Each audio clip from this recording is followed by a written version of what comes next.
Chapter 1. On the night of the full moon, on the top of Mount Tai, a world-shocking bolt of lightning descended from the sky, causing an area of 5 kilometers around Mount Tai to be bathed in the glow of lightning. For a time, the heavens and the earth were destroyed, and not a single blade of grass grew. Which expert is undergoing tribulation here? There's a phenomenon in the sky, a monster must be descending. The top powerhouses of China looked at each other in shock. They only dared to head to Mount Tai to investigate after the lightning dissipated. In the end, they found nothing and returned in disappointment.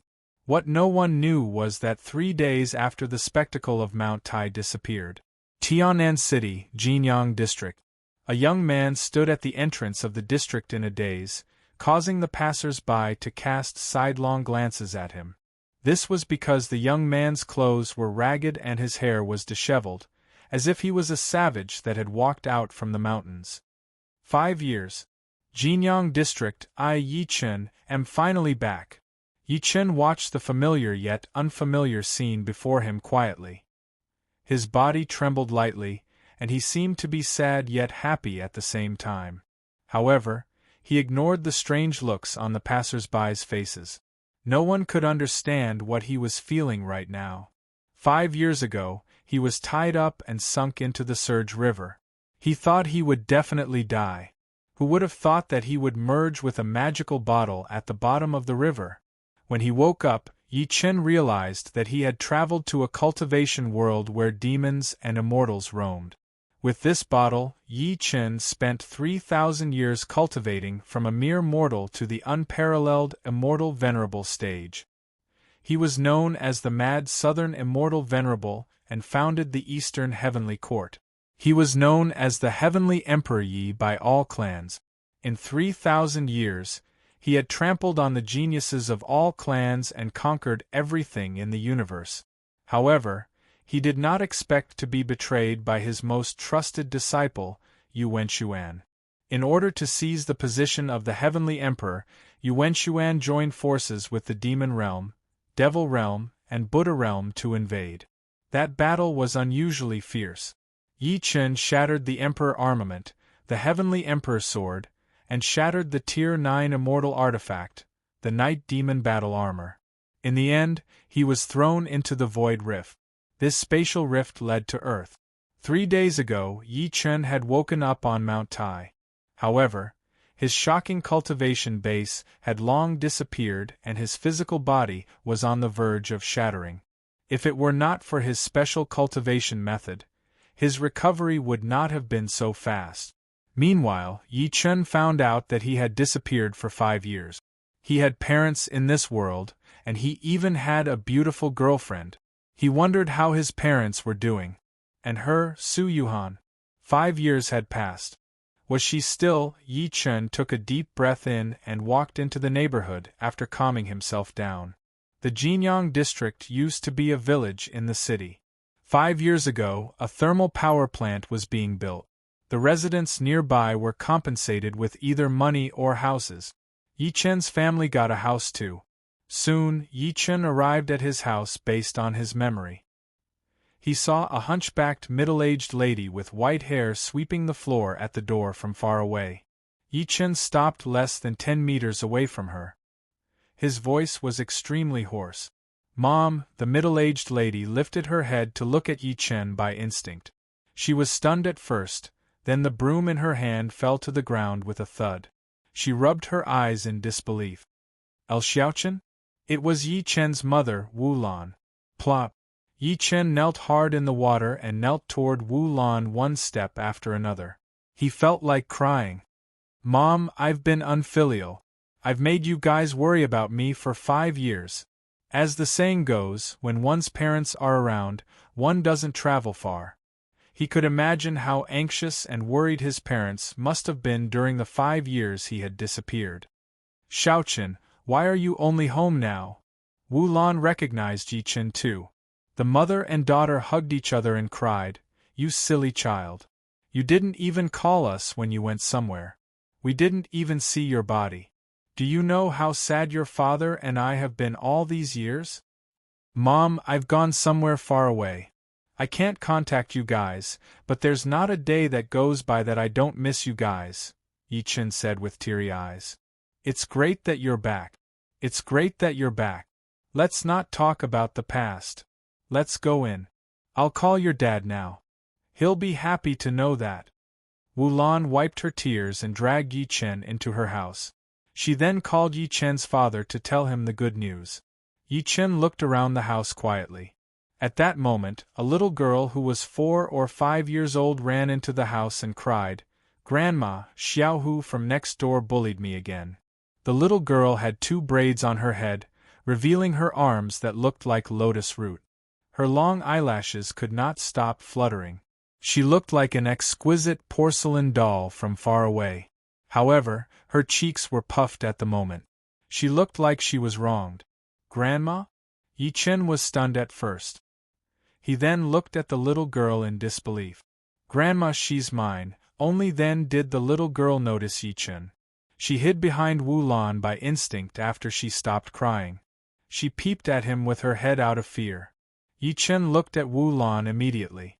His heart was racing. "Mom, she's..." "Yes, Meng Meng is your and Yuhan's child." Wu Lan nodded and said while smiling while holding the little girl's hand, "Yuhan got pregnant a few days after you disappeared. She gave birth to Meng Meng a year later, but this girl..." Yi Chen could not listen to his mother anymore. He walked to the little girl by instinct. "Meng Meng? My daughter? Yuhan gave birth to a sweet little girl for me?" Never had he thought that he would have a daughter after disappearing for 5 years. Moreover, she was all grown up now. He did not believe it at first. To be exact, he could not accept it. However, he recalled that he had touched Yuhan once half a month before he disappeared. That was the last time, and Yuhan was the one who initiated it. They had sex all of a sudden back then, so they did not take any safety measures. Moreover, the little girl looked 40% to 50% similar to him. "I have a daughter now. Ha ha ha, I Yi Tiendi, the mad southern immortal, have a daughter now." The emotions of being a father for the first time surged within him. Yi Chen could not wait to hold the little girl in his embrace and take a good look at her. However, the little girl hid behind Wu Lan again. She pulled Wu Lan's sleeve anxiously, clearly afraid of Yi Chen. "Meng Meng, this is your daddy. Haven't you been asking for a daddy?" Wu Lan said with a kind expression. Nobody knew where the little girl got her courage from. She said while blushing, "He's not my daddy. I don't have a daddy." "Silly girl, how did you give birth to a daughter if you don't have a daddy?" Wu Lan was between laughter and tears. The little girl said, "My mother gave birth to me." Wu Lan was amused by what she said. However, Yi Chen could not bring himself to laugh. Instead, he felt endless guilt and regret. It made sense. He had disappeared for 5 years. He had never seen his daughter since she was born. He had not even fulfilled his responsibility as a father for a day. Therefore, it was normal that she did not recognize him. Wu Lan pulled a long face. "Meng Meng, be good. He's really your daddy. Quick, call him daddy." "No." Meng Meng looked stubborn. Wu Lan pretended to be mad and stretched her arm to slap him. Yi Chen stopped her immediately. "Forget it, Mom. It's okay if Meng Meng doesn't want to call him daddy." Wu Lan sighed. "Sigh, I suppose you haven't eaten yet? I'll cook for you now. Play with Meng Meng." After she left, the father and daughter stared at each other. Yi Chen forced a smile on his face and asked, "Your name is Meng Meng?" The little girl harumphed hard and did not give him a good look. She then walked straight to the couch and sat down. She took out a checkered book from her bag and began doing her homework with a focused expression. Yi Chen moved closer softly, but the little girl blocked him with her hand immediately. Yi Chen did not mind. Instead, he asked while smiling, "Meng Meng, tell daddy. What's your name?" The little girl did not want to talk to him, but she said in her baby voice, "My name is Yi Meng Meng." Yi Meng Meng. His surname was Yi. Yi Chen's heart skipped a beat. He resisted the urge to pull her into his embrace and said while smiling, "Yi Meng Meng, that's a great name. Did Mommy give you that? Where's Mom? He was a little confused too. He had not seen Su Yuhan since he entered the door. Could she have gone to work? The little fellow raised her head and glared at him. Her face was stupefied. Mommy was taken away by the bad guys. Captured by the bad guys? Yi Chen was shocked. Just when he was going to ask something, clatter. The pen in the little girl's hand fell to the ground, and she fell onto the sofa. Holding her head with her hands, her face was full of pain. It hurts, it hurts. Grandma, it hurts so much, what's wrong with you? Yi Chen carried her in his embrace immediately. He was shocked to find out that there were many red spots on the little girl's body, and her nose was bleeding. Yi Chen stopped her bleeding in a flurry. Meng Meng, are you all right? Don't scare me.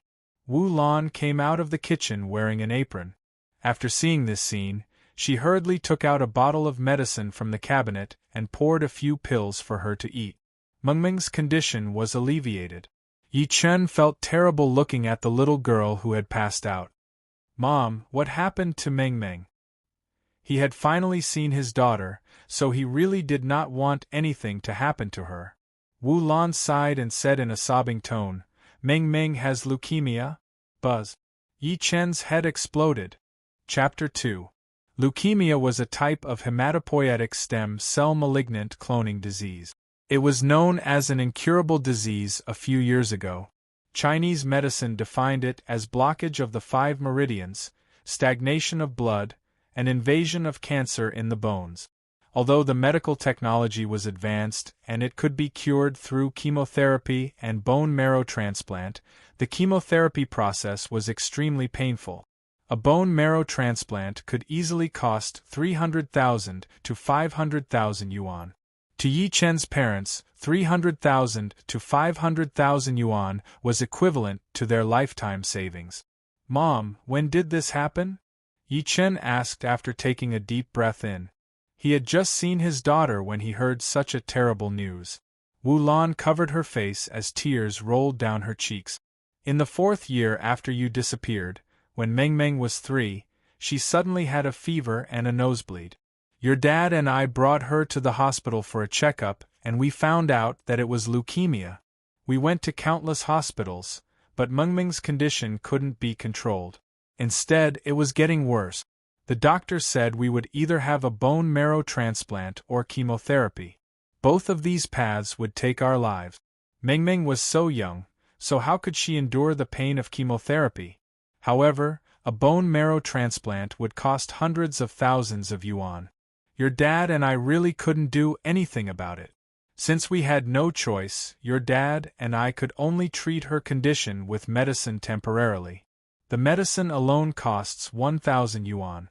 We've spent all our savings in the past year. Wu Lan looked like she was in pain and blamed herself when she mentioned the sad part. Yi Chen took the bottle of medicine from his mother's hand and saw the name Gleevec on it. He asked by instinct, What about Yuhan? Wu Lan wiped her tears, looking rather unnatural. Yuhan, what happened to Yuhan? Yi Chen's expression changed, seeming to have realized something. Wu Lan hesitated and said, The Su family took Meng Meng away by force when she was just 2 years old. Yi Chen lifted his head when he heard that. A ferocious gleam flashed deep in his eyes. The Su family. Back then, Yi Chen met Su Yuhan in university. Back then, Su Yuhan was the campus belle. She had many suitors, but she fell for Yi Chen, who came from an ordinary family. Yi Chen only found out about Su Yuhan's identity after they fell in love. She was the daughter of the wealthy Su family in Beijing. What was a wealthy family? In the words of the young man who had stepped on Yi Chen to the ground and looked down at him in a condescending manner back then, in ancient times, there's a toad that wants to eat swan meat. However, to my Su family, you lowly commoners are worse than a toad. You're an ant at most. If not for Yuhan, my Su family wouldn't even bother to step on you. Since you're an ant, you must understand that you're an ant. Don't have any unrealistic fantasies. Otherwise, I guarantee that you'll die a horrible death. Yi Chen was indignant after that. He secretly swore that he would prove himself with some result. In the end, he was knocked out on his way back from work. His hands and feet were tied, and he was dragged into the Surge River. Needless to say, it was done by the Su family. Yi Chen clenched his fists slowly as he thought to this point. A smirk appeared at the corner of his lips. Su family, thanks to you, Yi Chen, didn't die after falling into the river. Instead, I returned to the city with the might of a heavenly emperor. Just you wait. I'll show you what an ant is and what fear is. Wu Lan thought Yi Chen was mad when she saw that he was silent. She explained immediately, Xiaochen, don't blame Yuhan. After you disappeared, your father and I couldn't bear to see her suffer, so we asked her to abort the baby and go home. However, this girl was stubborn and said that she would wait for you to come back. She even did housework and went to work with her pregnant belly. She took care of Meng Meng until she was 2 years old. She could only go home with them when the Su family came. I know, Mom. It must have been hard on her all these years. Yi Chen smiled, but the ferocity deep in his eyes was growing. With Su Yuhan's character, she would never leave her daughter, Meng Meng, unless she had no other choice. The Su family must have used many underhanded methods, such as threatening her with Yi Chen's parents. Wu Lan said while wiping her tears, Yuhan never came back after she left. She couldn't even contact me and your father. She must have suffered a lot. After Meng Meng was diagnosed with leukemia, your father went to Beijing to look for her. The Su family chased him out and even broke one of his legs. One day, I'll bring Yuhan back myself. I guarantee that day won't be too far away. Yi Chen smiled coldly.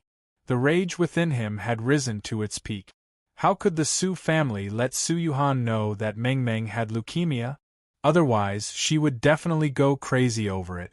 Wu Lan's expression changed slightly as if she noticed what he was thinking. Don't do anything. We can't afford to offend the Su family. We're old. Our only hope in this lifetime is that you and Meng Meng are healthy. However, Meng Meng. Don't worry, Mom. I've learned some medical skills during the few years that I disappeared. I have a way to treat Meng Meng's illness, but it'll take some time, Yi Chen comforted while smiling. To ordinary people, leukemia was no different from a terminal illness. However, to the East Rising Immortal Venerable, a rebirth pill was all that was needed to help Meng Meng be reborn and rebuild her vital energy and blood. The only difficulty was that the rebirth pill could only be refined with a foundation-building cultivation base. However, he had lost his cultivation base at the moment. It seemed like he had to find a way to recover his cultivation base as soon as possible. By then, he would be able to refine the qi and blood pill to suppress Meng Meng's illness. The effect would be 100 times more powerful than the Gleevec. Yi Chen secretly made up his mind. Wu Lan sighed and said nothing. She took it as a consolation. At that moment, an argument came from outside the house. Wu Lan was stunned. She got up and walked to the door by instinct. Your father is back. Yi Chen followed her immediately. When the mother and daughter walked out of the house, they saw a middle-aged man in a work cap surrounded by a bunch of people. The leader was a young man with dyed blonde hair. The middle-aged man was Yi Chen's father, Yi Hai. The blonde young man was chewing gum, while glaring at Yi Hai ferociously. Yi, you've been hiding from us for days. I've finally caught you, haven't I? If you don't get the money today, don't blame me, Bao Kuan, for turning against you. Upon hearing Bao Kuan's name, the people who wanted to stop the fight had a drastic change of expression. They retreated far away immediately, afraid that they would be implicated. I don't have money now. Can you give me more time? Yi Hai said while his face was flushing. You don't have money now? Sure, keep one of your fingers as interest. Bao Kuan spat the gum out and took a pair of scissors from behind him. He said with a ferocious expression, press this old fart's hand. I'll teach him a lesson today. As soon as he was done speaking, the few people behind him hugged Yi Hai. Stop, all of you! Yi Chen was enraged when he saw that. He gestured to his mother to stand still and walked over while roaring. The people were shocked and could not help but look at him. Bao Kuan's expression turned grim immediately. F***ck, where did this idiot come from? How dare he interfere with my business? I'll beat you up too if you don't get lost. You have no right to know who I am. Yi Chen glanced at him extremely coldly and said to Yi Hai while smiling, "Dad?" Yi Hai was stunned. He looked at Yi Chen in disbelief and said, "Why, you're Xiao Chen?" "Yes, Dad. What exactly is going on?" Yi Chen nodded and subsequently looked at Bao Kuan and the rest coldly. Yi Hai opened his mouth, but Bao Kuan, who was standing aside, interrupted, "You're this old fart's son? It's great that you're here. This old fart owes us 50,000 yuan. Pay it for him now and kowtow a few times. Then we'll..." Piak. Yi Chen lifted his arm and slapped him before he was done speaking. "Your mouth stinks. Also, it's not your place to interrupt when I'm asking questions." The slap was unusually loud. Dead silence filled the surroundings. Everyone stared at Yi Chen in disbelief with their eyes wide open. Even Yi Hai, who was involved, was stunned. "Why you F***king dare to slap me?" Bao Kuan was dumbstruck from the slap. He only snapped back to his senses after being stunned for a few seconds. He looked at Yi Chen blankly while covering his face. He, Bao Kuan, was Brother Leopard's trusted subordinate. Even the city's top leader had to be polite to him. Now, someone had slapped him just because of a disagreement. Piak. Another slap came, and the other side of Bao Kuan's face swelled up. "Shut up." Yi Chen retracted his hand slowly, looking extremely cold. Things were getting out of hand. Yi Hai's heart sank to the bottom. Chapter 3. Bao Kuan waved in resentment. The 7 to 8 hunks standing next to him charged at Yi Chen at the same time. All of them had a ferocious smile on their faces. Many people who were watching closed their eyes by instinct upon seeing that. They could not bear to watch. To them, Yi Chen would definitely die since there were so many of them. Wu Lan, who was far away, almost fainted from the shock. "Xiao Chen! Brother Kuan, I'm begging you. Get your people to stop. I'll give you the money. I'll give you as much as you want." Yi Hai stood before Yi Chen immediately. He could not stop shaking, and he almost knelt before Bao Kuan. Their son had disappeared for 5 years. Now that he had finally returned, their granddaughter had leukemia. If something were to happen to both of them, they would not be able to live anymore. "It's too late. Beat this old thing up too." Bao Kuan grinned as a cruel smirk appeared at the corner of his lips. "How dare you beat me up? You really don't know how to spell the word death." At that moment, 7 to 8 sticks were smashing at Yi Hai. Yi Chen reacted quickly and pulled Yi Hai behind him. He lifted his arm to block the attack, and the 7 to 8 sticks that were smashing at him broke. Meanwhile, nothing happened to Yi Chen at all. The few of them stared with their eyes wide open. They looked at the broken sticks in their hands by instinct and then at Yi Chen. They could not help but be horrified. Is he even human? The smile on Bao Kuan's face froze. He subsequently shouted, "What the F***ck are you guys waiting for? I don't believe that this brat is made of steel." The few of them thought that Bao Kuan was right. After gulping, they charged at Yi Chen while waving their fists fearlessly. They seemed to want to tear him into pieces. "You're just a weakling." Yi Chen smiled in disdain. Although he had lost his cultivation base at the moment, he had the body of an immortal after all. Even the spatial tear could not destroy his body. How could an ordinary person compare to his physique? He took a step forward. Instead of retreating, he charged at the crowd with pure physical strength. Subsequently, a series of devastating shrieks came. Those who were hit by him flew out and wailed on the ground. Dead silence filled the place at that moment. Everyone stared at Yi Chen in disbelief with their eyes wide open. How was this possible? Bao Kuan jolted as a chill rushed into his heart.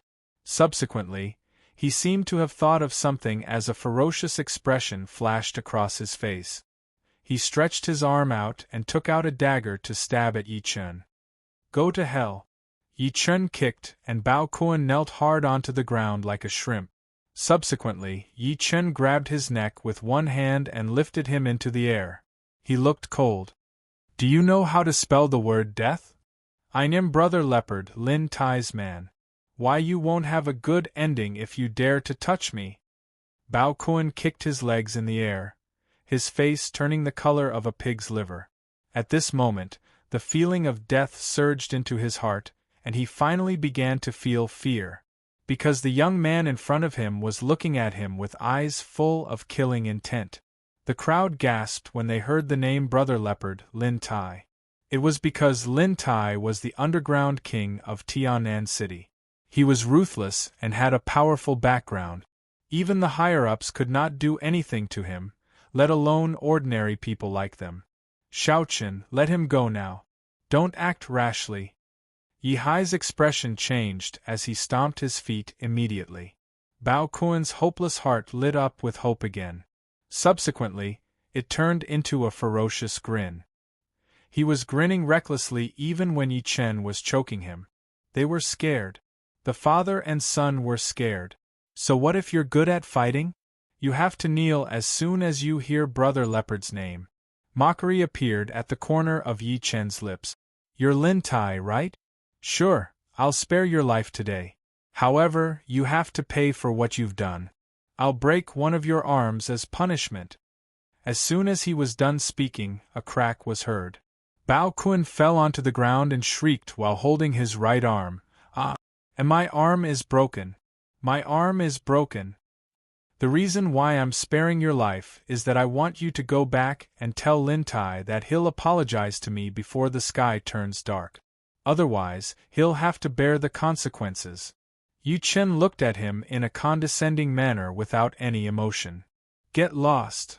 The 7 to 8 hunks who were lying on the ground got up immediately and carried Bao Kun away as if they were fleeing. They were afraid that Yi Chen would regret his decision. The onlookers looked at Yi Chen blankly. The shock in their eyes lingered for a long time. Never had they thought that Yi Chen could defeat Bao Kun and the rest on his own. Xiaochen. A sobbing voice came. Wulan walked over quickly and took a good look at Yi Chen. Are you alright, Xiaochen? Are you hurt anywhere? I'm fine, Mom. Yi Chen smiled. After glancing at the onlookers, he dragged Yi Hai, who was in a daze, back into the house. He only asked after closing the door, Dad, what exactly happened? The reason why he had attacked earlier was that Bao Kun had insulted his father by calling him an old man. He even wanted Yi Hai to kneel to him. Just based on this point alone, no one would be able to look straight at him. Yi Hai forced a smile after snapping back to his senses. We spent all our savings 2 months ago to buy medicine for Meng Meng. I'm useless, and I couldn't borrow money from my relatives. I heard from a friend that someone was giving us a loan, but the interest was higher than the bank. Back then, Meng Meng's medicine was about to run out. I borrowed 10,000 yuan from that person and promised to return 12,000 yuan half a year later. Never had I thought that the person would ask me to return it less than a month later. Moreover, he wants me to return 50,000 yuan. He said that 40,000 yuan was the interest. Loan sharks. Yi Chen's expression turned serious. He finally figured out what had happened. Loan sharks were much more terrifying than drugs. Even a family with hundreds of millions of dollars would not be able to handle such a thing. Meanwhile, Bao Kun and the rest must have known about Yi Chen's family situation, which was why they targeted Yi Chen's father. You're an old fool. What's the situation at home? Why did you borrow loan sharks? Are you trying to kill us? Wu Lan pointed at Yi Hai and scolded. Yi Hai looked ashamed. There's nothing I can do. Seeing that his parents were going to fight, Yi Chen comforted them immediately. Dad, Mom, it's all right. Fortunately, I didn't borrow much. I'll return it later. Although he said that, he was sneering in his heart. Why would he return the money that he borrowed with his own ability? Moreover, it was loan sharks. Sigh, that's the only thing we can do. Yi Hai sighed. Wu Lan complained a little more before going to the kitchen to cook. Yi Chen and his son sat on the couch and chatted for a long time. They were mostly explaining where he had been all these years and why he did not contact his family. To get rid of his parents' suspicion, Yi Chen could only use the excuse that he was selected as a special worker by the country. He had been training in a secret base all these years and could not contact the outside world. Fortunately, Yi Hai did not ask further. The father and son chatted for a while and only shifted their attention to Meng Meng when she woke up. "Grandpa, you're home from work." The little girl ran into Yi Hai's embrace in excitement. She said sensibly while patting Yi Hai's back, "You've worked hard, Grandpa. I'll definitely earn money to be filial to you when I grow up." Yi Hai was so happy that he could not even close his mouth. However, there were tears at the corner of his eyes. Yi Chen, who was standing aside, was envious because the little girl ignored him. However, he was not in a hurry. He believed that Meng Meng would definitely accept him as her father after spending a long time together. After that, Wu Lan brought out the dishes. The whole family ate happily. When they finished eating, it was already dark. Meng Meng curled up in Wu Lan's arms and fell asleep early. Yi Chen only returned to the room that Su Yuhan used to stay in after his parents fell asleep one after another. He looked at the things that Su Yuhan left behind in reminiscence, and sat on the bed with his legs crossed. He activated the Emperor's scripture and sensed the thin spiritual energy between heaven and earth quietly. The Emperor's scripture. The Emperor, also known as the Son of Heaven, punished on behalf of heaven. He had the ability to rule the 4 seas and the responsibility to rule everything. He was the only one in the vast universe. He was the heavenly emperor before, so naturally, he was the emperor of all beings. Time passed quickly. 4 hours later, Yi Chen, who had been sitting still, suddenly shook intensely. Subsequently, a faint golden gas emitted from the surface of his body. Yi Chen opened his eyes slowly and smiled after sensing his body. "I've finally stepped into the threshold of cultivation, beginner stage spirit assembly. The Emperor's scripture is indeed the culmination of the immortal world's techniques." The Emperor's scripture was comprehended by Yi Chen after he became the heavenly emperor in his past life. It was the culmination of all the techniques in the immortal world, allowing him to cultivate the Emperor energy. The Emperor energy was the emperor of all energies. However, he had already cultivated other techniques back then, so he could only teach it to his disciple, Yu Wenshuan. Never had he thought that Yu Wenshuan would have the intention to rebel. "Since I've broken through, the first thing I need to do is to refine the Qi blood pill for Meng Meng. That way, I can suppress her illness temporarily." Yi Chen got up slowly and fell into deep thought while frowning. His thoughts were gradually becoming clearer. "But before that, I'll have to get rid of some people who are blocking my way." A majestic aura exuded from his body as he thought to this point. "Black Panther Lin Tai, I've given you the chance, but you didn't cherish it." Yi Chen walked out of the house quietly after changing his clothes. It was late at night at the Hongtai Private Club in Tianan City. Yi Chen was stopped by 2 security guards outside as soon as he arrived at the entrance. The leader looked unfriendly. "Stop right there. Who are you?" Yi Chen said while smiling, "I'm looking for Lin Tai. Do you have a VIP card?" The security guard asked. "No. Since you don't have one, go back to where you came from. This is a private club. Outsiders and dogs aren't allowed in." The security guard took a good look at him in utter disdain. Yi Chen was unmoved, and the smile at the corner of his lips did not fade. A watchdog will always be a watchdog. You can't change your habit of looking down on people because of your position. Bang! As a loud thud came, the 2 security guards were thrown out. All the VIPs in the lobby on the first floor of the club were shocked. They were stunned. Yi Chen walked in at a steady pace and glanced through the entire lobby coldly.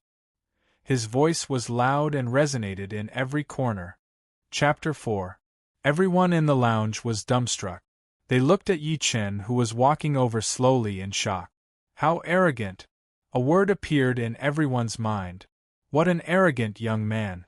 What kind of place was the Hongtai Club? It was one of the few high-end clubs in the entire Tianan city. It was not open to the public. Instead, it was a VIP invitation system. Those who could get in were celebrities from all walks of life. The reason was none other than the boss behind the club was Lin Tai. Lin Tai. Perhaps many people could not react at the mention of this name. However, they felt their scalp tingle and chills run down their spines when they thought of the Black Panther. That was a ruthless, black-hearted bastard. However, the young man before them came uninvited. He broke the door and even said that he wanted the Black Panther, Lin Tai, to come out and accept his death. Was he young and arrogant, or did he want to die? Yi Chen had no expression on his face as he faced everyone's stare. Instead, he sat on the couch closest to him and took out a cigarette slowly to light it up. He was waiting. He had already asked around on the way here. Lin Tai would spend the night here every night without exception. One could say that the clubhouse was his home. He was not just arrogant. Many people's eyelids twitched. Forget that he was here to cause trouble. He even had the mood to smoke. The sound of footsteps could be heard as 3 to 5 burly men in black uniforms emerged from the corners of the palace. Each of them had a baton in their hands.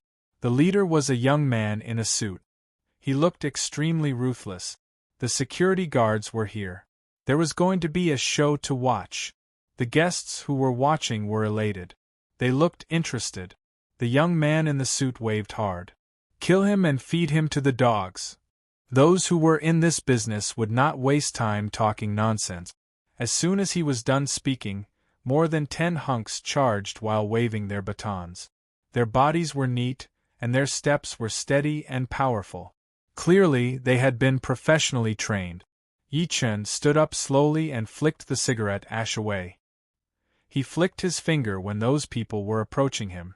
The cigarette but shot into the air at high speed, sparks splashing everywhere. The 2 security guards who were charging at the front blocked it with their hands by instinct. However, Yi Chen kicked them. The 2 of them flew out and smashed many tables and chairs. The crowd gasped in shock. Never had they thought that Yi Chen would cripple 2 of them as soon as they met. No wonder he was so arrogant. It seemed like he had some ability. The expression of the young man in the suit changed slightly as he subconsciously glanced at the 3rd floor. You guys are too weak.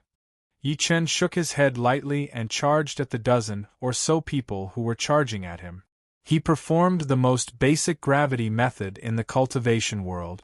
Wherever he passed, it was as if he was possessed by the god of war as devastating screams filled the air. In just a few short breaths, the ground was filled with people lying in disorder. No one was spared. At this moment, the hall was deathly silent, terrifyingly silent. Everyone was shocked to the point their jaws almost hit the ground, and the shock in their hearts was difficult to add to. Gulp! It was unknown who swallowed a mouthful of saliva, but it caused a series of gasps in the audience. Strong. Terrifyingly strong. At the same time, in a room on the 3rd floor of the club, 2 men stood outside the window and looked down, clearly seeing what was happening below. One of them was a grim, tanned hunk while the other was an old man in martial arts attire.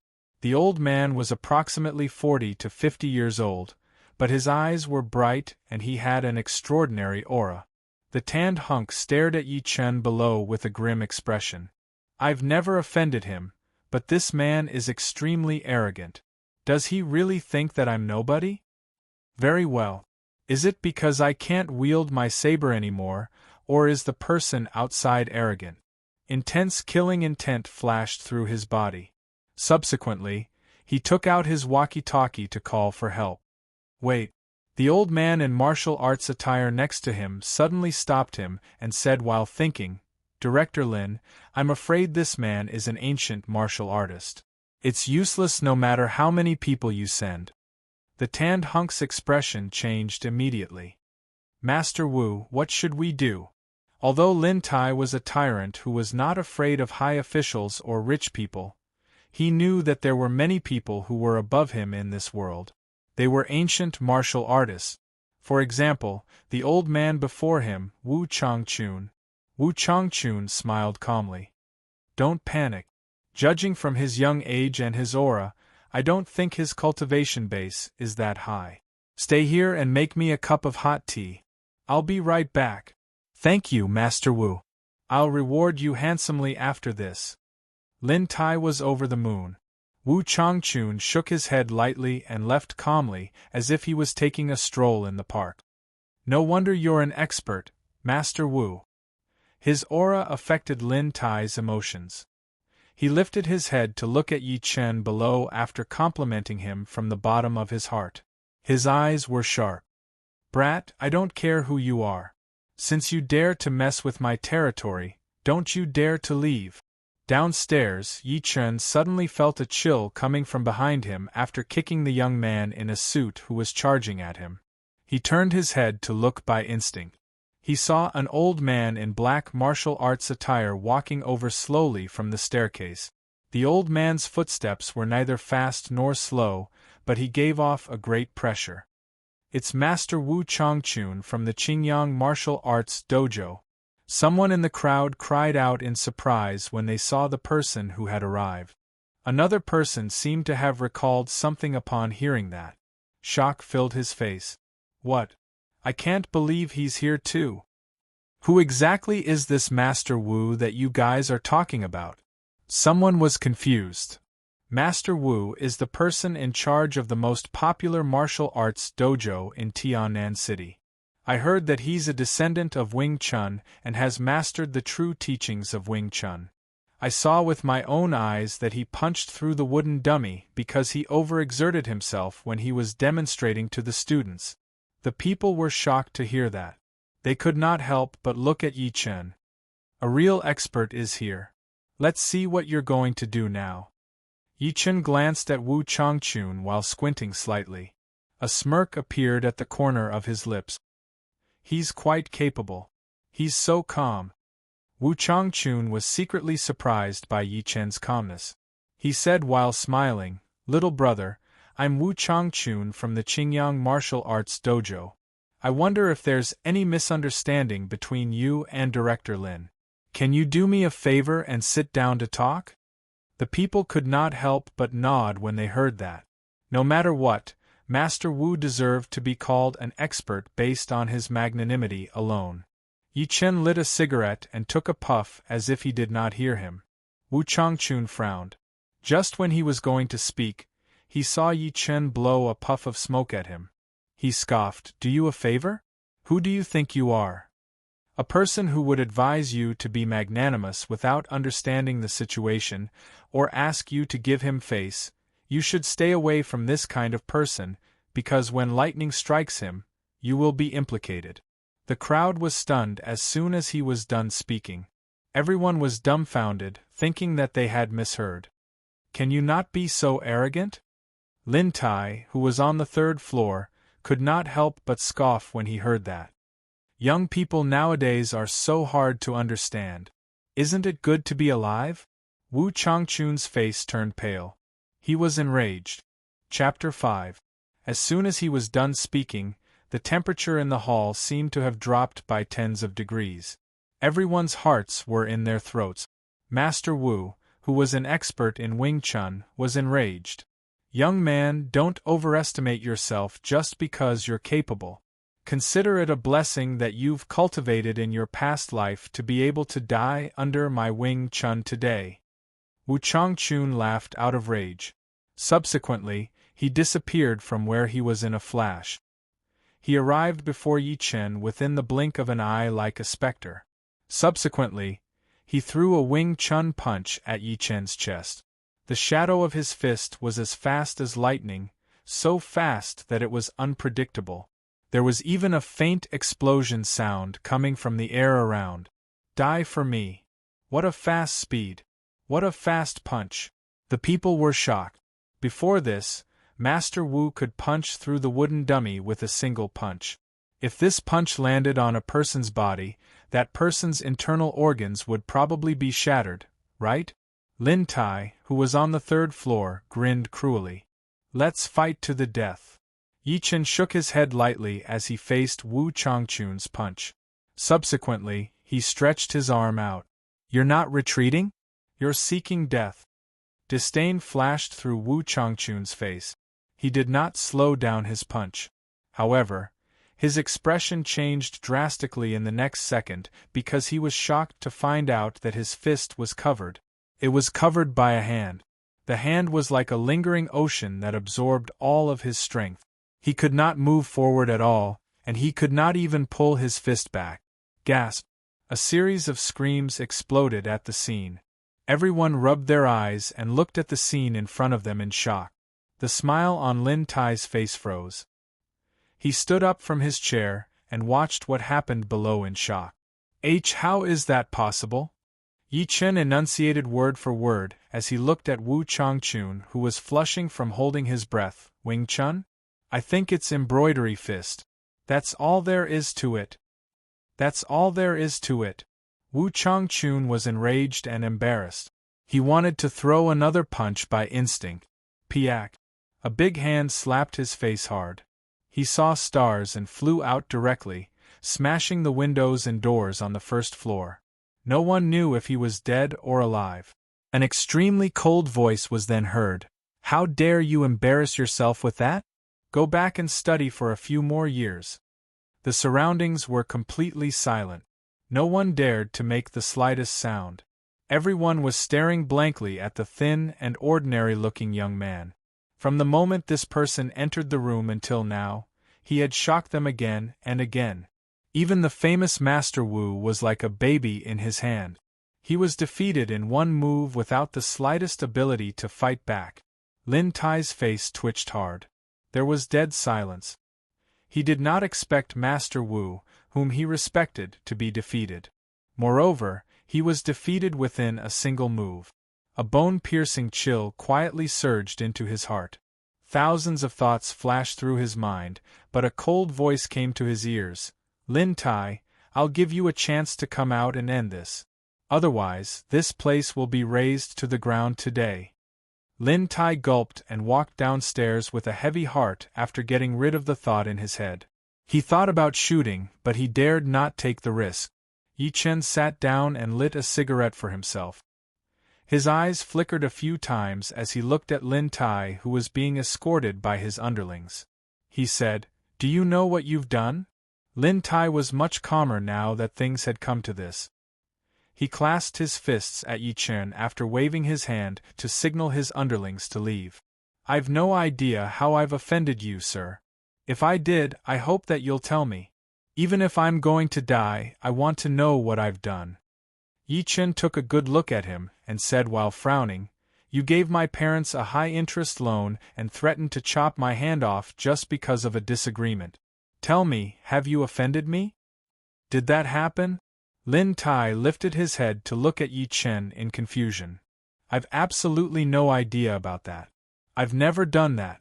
I swear. Oh, are you saying that I've wronged you? Yi Chen blew a smoke ring and smirked. Your underling, Bao Kuan, brought his men to collect the debt this afternoon. He even used you to threaten me. It's him. Lin Tai was stunned at first, but he subsequently snapped back to his senses. Sir, it's true that Bao Kuan is my underling, but I didn't know about the high-interest loan. I think he did it behind my back. He turned around and glared at his underling next to him with killing intent on his face. The underling nodded to show that he understood. Soon, he tied Bao Kuan up. Brother Leopard, what did I do for you to do this to me? Bao Kuan knelt on the ground, looking aggrieved and furious. He struggled to stand up from the ground. Lin Tai walked over and kicked him to the ground directly. He said while clenching his teeth, You bastard, you almost killed me! He finally understood that everything that happened tonight was caused by this bastard. He made him the scapegoat for no reason. Yi Chen watched everything coldly. Subsequently, he said wryly, Brother Kuan, do you still recognize me? Do you remember what I told you? Bao Kuan only noticed him then. His expression changed as he said to Lin Tai, "Brother Leopard, kill this brat. He beat up our brother earlier. He even named you, slap." Lin Tai slapped him. He was dying to tear him into pieces. He then turned his head to look at Yi Chen and said, "Sir, don't worry. I'll definitely give you an explanation for this." "Sir." Bao Kuan's body shook intensely as he looked at Yi Chen in disbelief. He then connected Lin Tai's words and actions with him. He suddenly fell to the ground, looking pale. "Take him away." Lin Tai waved with a grim expression. A few people stood out to drag Bao Kuan, who was like a dead dog. They dragged him away despite his screams.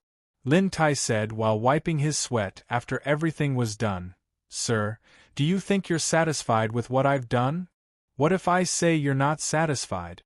Yi Chen shook his head expressionlessly. Lin Tai's heart sank. Just when he was going to say something, he suddenly felt a piercing pain coming from his left thumb. When he looked down, he saw half a bloody finger on the ground. Some of the people who were watching screamed when they saw that. However, Lin Tai bit his lip hard, not daring to make a sound at all.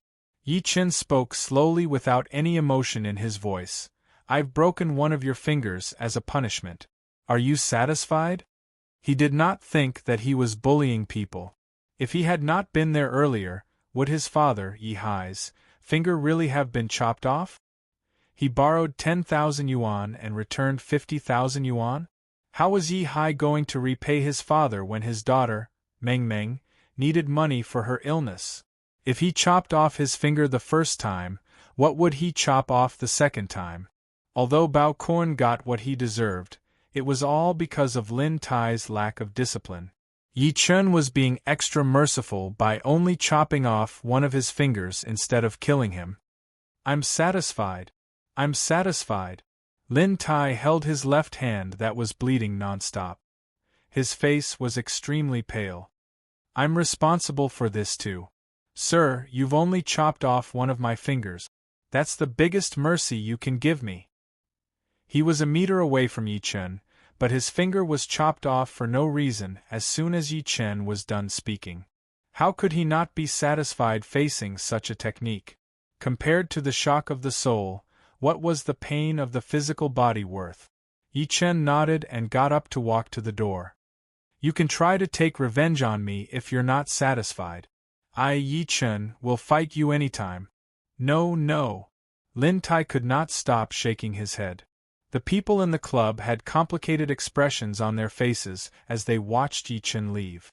Nobody dared to stop him, but the shock within them lingered for a long time.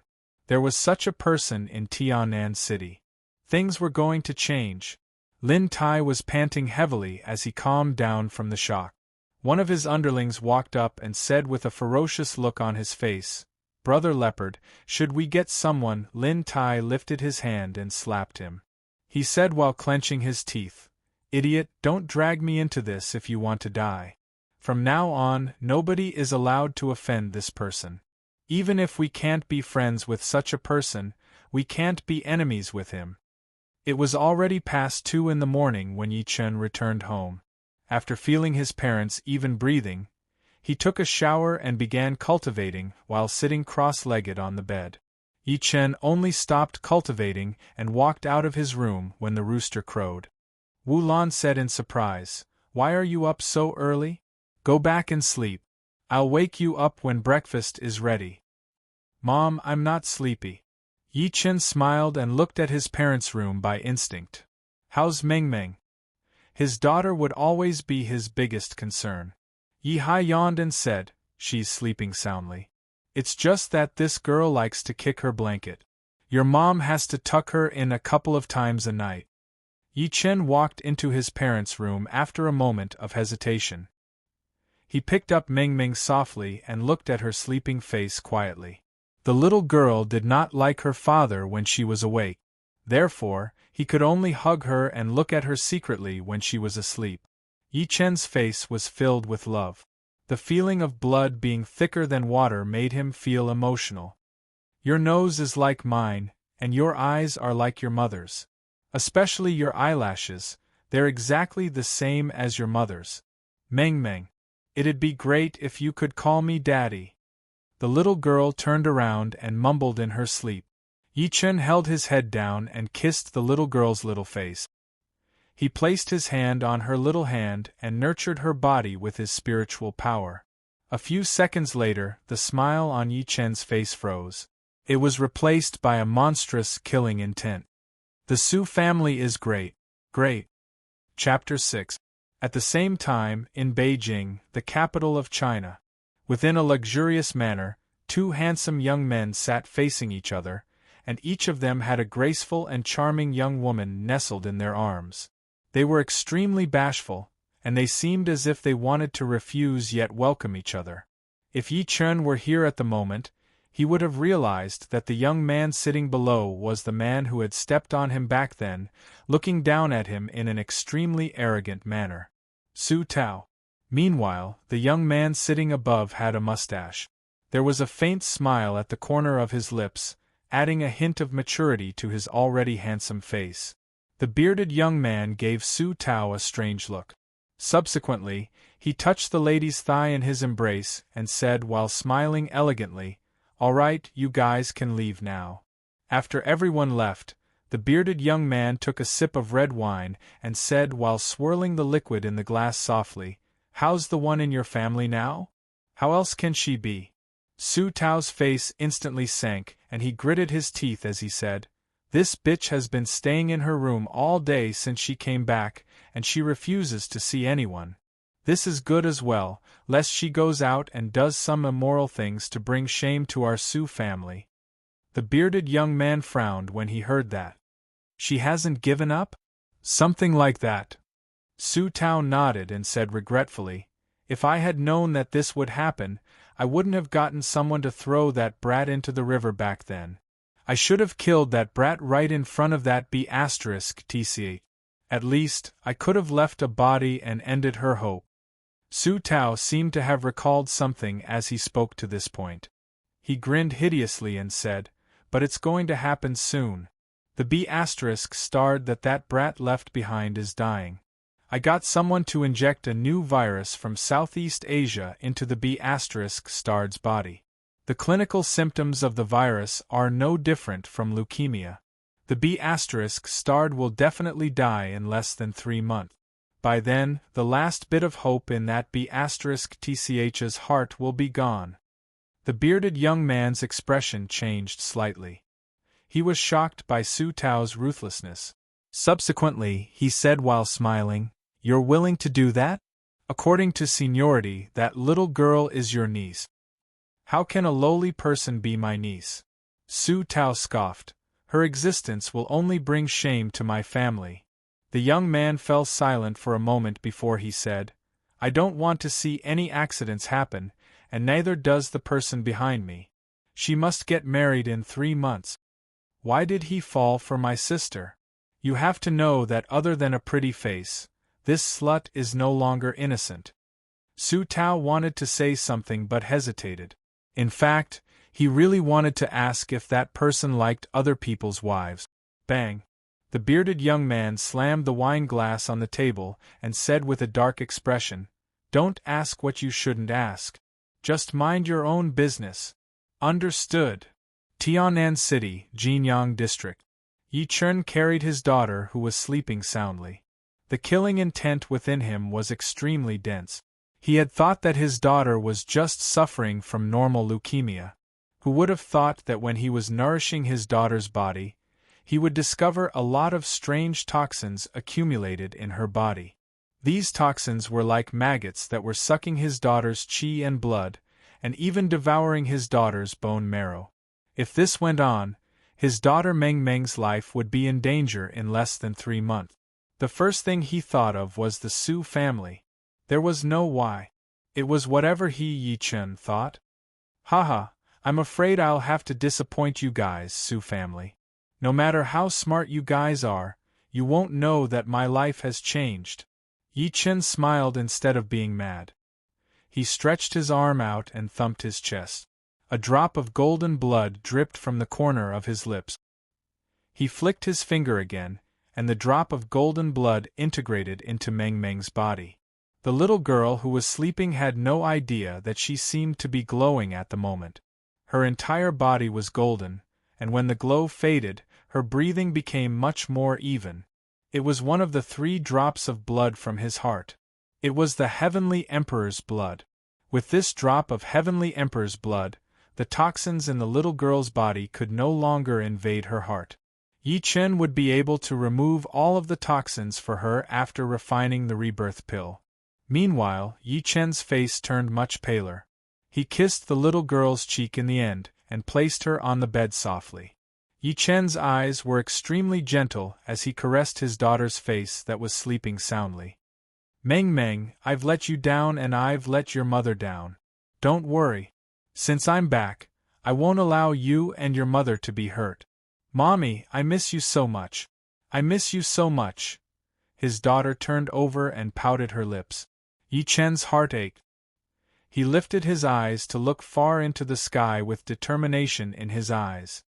Yuhan, wait for me. You must wait for me. 3 months later, it'll be the day I, Yi Chen, come to the capital to pick you up. It'll be the day I marry you. If the Su family tries to stop me, I'll just kill them. Yi Chen only walked out after his mother called him for breakfast. Wu Lan got Yi Chen to sit down and went to wake the little girl up. Wake up, Meng Meng. You have school today. The sky was bright at the moment. Just when Yi Chen had 2 mouthfuls of noodles, he saw Meng Meng walking out of the room while rubbing her sleepy eyes. The little girl pouted as soon as she saw Yi Chen. She pouted so hard that a soy sauce bottle could be hung on it. Yi Chen waved while smiling. Come and eat your noodles, Meng Meng. Daddy will feed you. The little girl scoffed and walked into the bathroom. She picked up a small toothbrush and began brushing her teeth. Meanwhile, his mother, Wu Lan, went over to help her comb her hair and put on her clothes. Yi Chen forced a smile. It seemed like the little girl had a huge grudge against him. Yi Hai, who was standing aside, sighed as if he sensed what he was feeling. Don't be mad. Meng Meng has never seen you since she was born. Yuhan took care of her before she was 2 years old. Your mother and I took care of her after she was 2 years old. Your mother dotes on her so much that she's a little spoiled. I know, Dad. Yi Chen smiled and asked, Meng Meng is going to school at such a young age. Yi Hai nodded and said while smiling, Yes, she's in kindergarten. It's a small class. Your mother and I have to work most of the time. We're worried about leaving her alone at home, so we sent her to kindergarten and picked her up after school. How's Meng Meng doing in school? She's not being bullied, is she? Yi Chen was more concerned about that. Yi Hai was in between tears and laughter at the mention of that. Are people bullying her? It's good enough that she doesn't bully others. This girl always beats up her classmates. A few days ago, I was invited to a parent-teacher meeting by the teacher.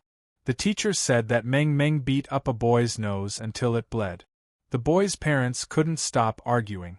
Then, why did I hear the little girl crying when I came home yesterday that Xiaohu from next door bullied her?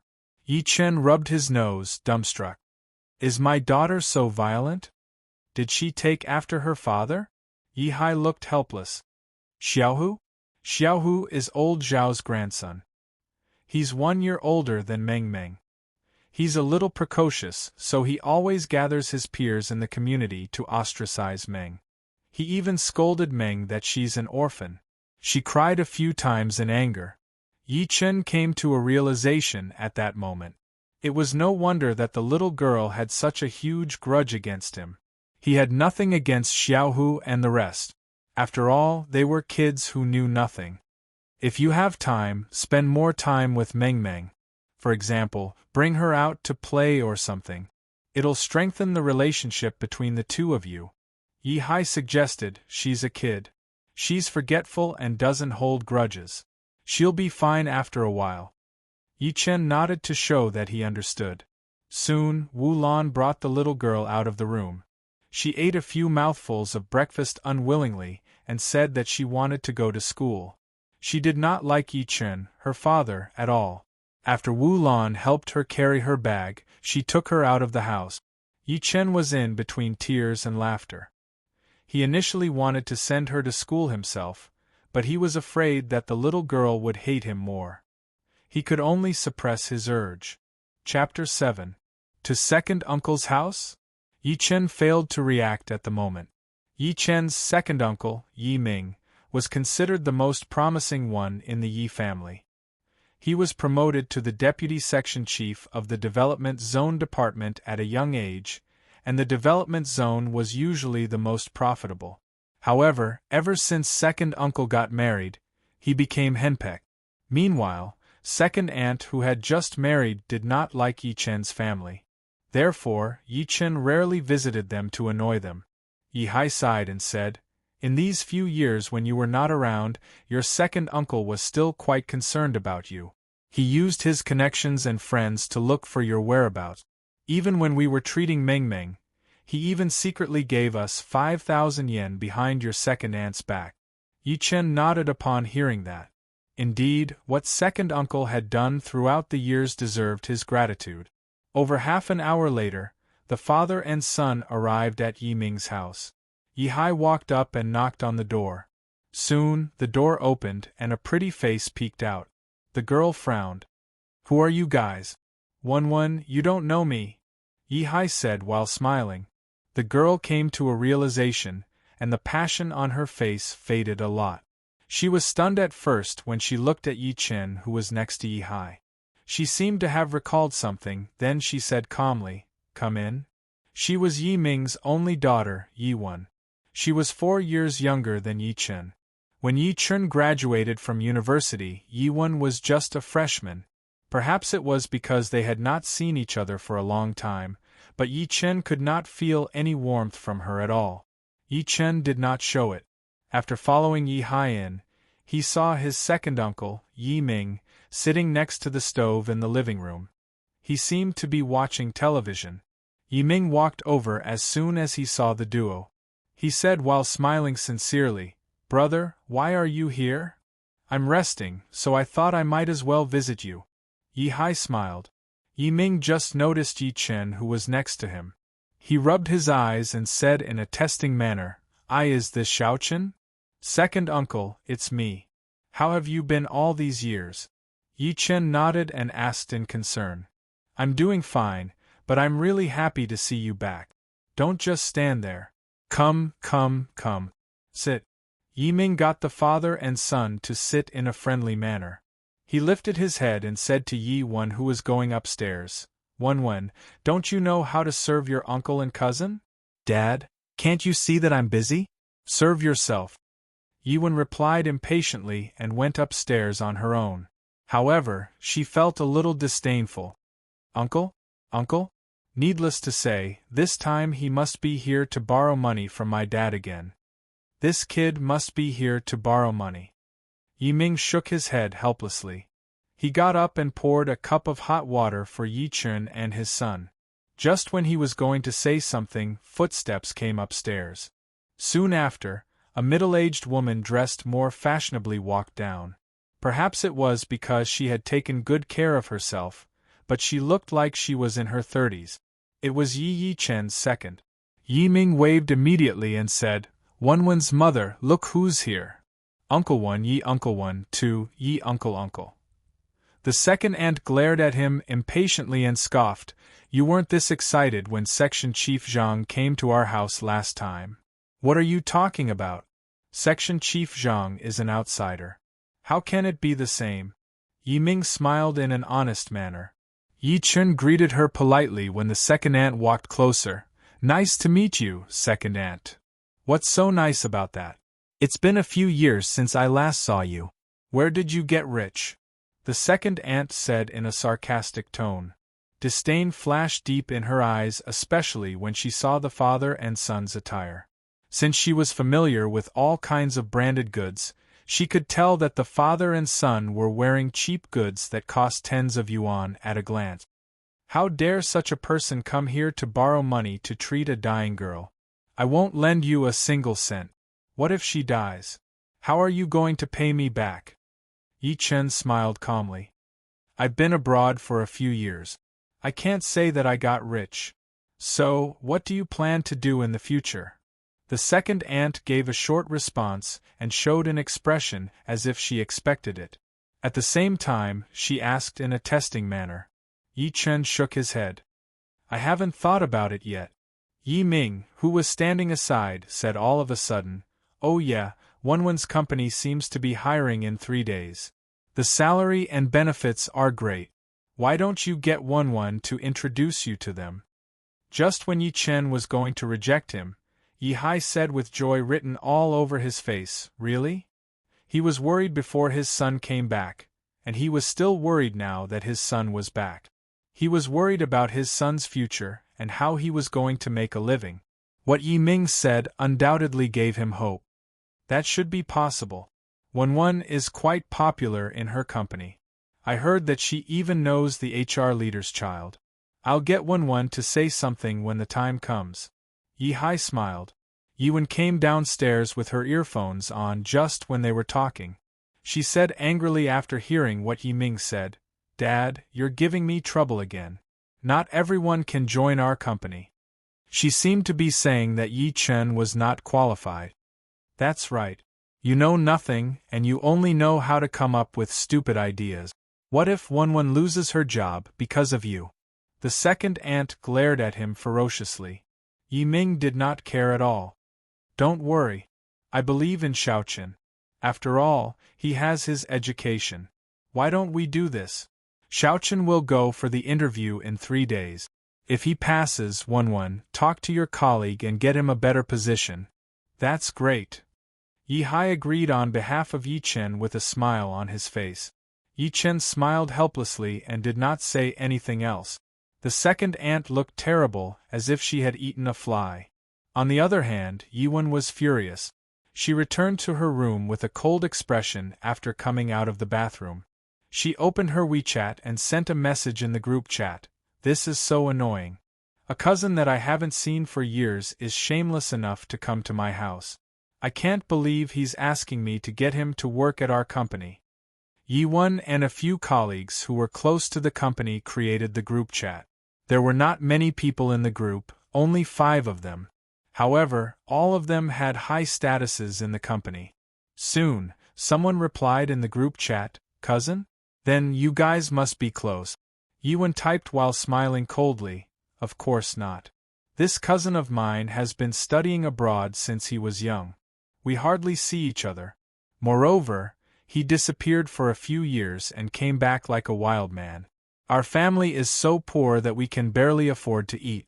Yet, my dad treats them like treasures. Wenwen, I understand what you mean. Don't worry. I'll make him scram as soon as he dares to come to the company in 3 days. That's right. How dare he offend our Wenwen? He must be tired of living. I suggest we beat up Wenwen's stupid cousin directly 3 days later. We'll show him what it means to know one's place. Yiwen could not bear to do that. Take it easy. He's my cousin no matter what. I don't want my dad to be caught in the middle. Chapter 8. After leaving second uncle's house, Yi Chen could not stop thinking about how second aunt and Yiwen did not like them. It would be a lie to say that he was not upset, but he could not say anything. Yi Hai comforted him as if he guessed what he was thinking. Your second aunt is just like that. Don't mind her. Although she's a little stingy and snobbish, she's not a bad person. Yi Chen nodded. He would not be calculative with the 2 women. Moreover, they were second uncle's closest people. Just when he was speaking, Yi Hai took out some money and passed it to him. Dad, what are you doing? Yi Chen asked in confusion. Yi Hai shoved the money to him without saying anything.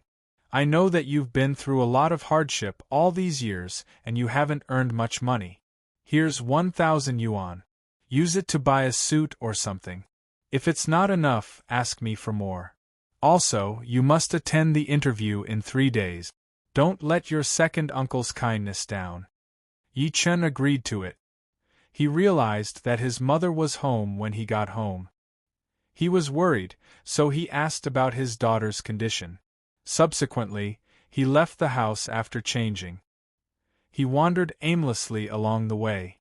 Firstly, he wanted to see the scenery of Tianan City that he had not seen for thousands of years. Secondly, he wanted to figure out how to earn money. His parents were over 50 years old. They were struggling for the family and Meng. Now that he was back, he had to take on the responsibility. Moreover, he would need money to buy herbs if he wanted to refine medicinal pills to treat Meng's illness. He needed money for his cultivation too. He could not rob a bank with his identity as a cultivator. After all, the rule of killing and robbing in the cultivation world did not apply on Earth. Therefore, earning money was his top priority. When it was close to noon, Yi Chen realized that he had arrived at the outer ring of Jiulong Antique Street. In reality, the so-called Antique Street was more suitable to be described as an antique city because antiques had evolved into a culture, a label, and even a tourist attraction in Tianan. To attract tourists from other places, the local government funded the renovation of the original antique street into an antique city. Meanwhile, the antique market was always a mess. There were only a few valuable items. Although that was the case, the prosperity of Jiulong Antique Street could not be hidden. After hesitating for a moment, Yi Chen walked in anyway. As far as the eye could see, both sides of the streets of the outer ring were filled with stalls, displaying all sorts of things. There were ancient gold, silver, jewelry, red agate, amber, agarwood, ebony, coins, porcelain, calligraphy and paintings, and so on. Yi Chen glanced through those items one by one and secretly shook his head. To him, those items were worthless. Some of the so-called treasures were even fake. He had only taken a few steps when he heard a voice mixed with a Beijing accent. "Brother, take a look. I have whatever you want here. I guarantee that you will be satisfied." Yi Chen turned his head to look and saw that it was a skinny middle-aged man who had spoken earlier. There was a warm smile on the man's face, and his eyes were almost squinting into slits. There was a small stall in front of him. It was no more than 3 meters in length and width, and it was covered with a red bedsheet. There were dozens of items of various sizes on the bedsheet. Noticing that what he said had caught Yi Chen's attention, the middle-aged man was getting more and more enthusiastic. The middle-aged man became more and more enthusiastic.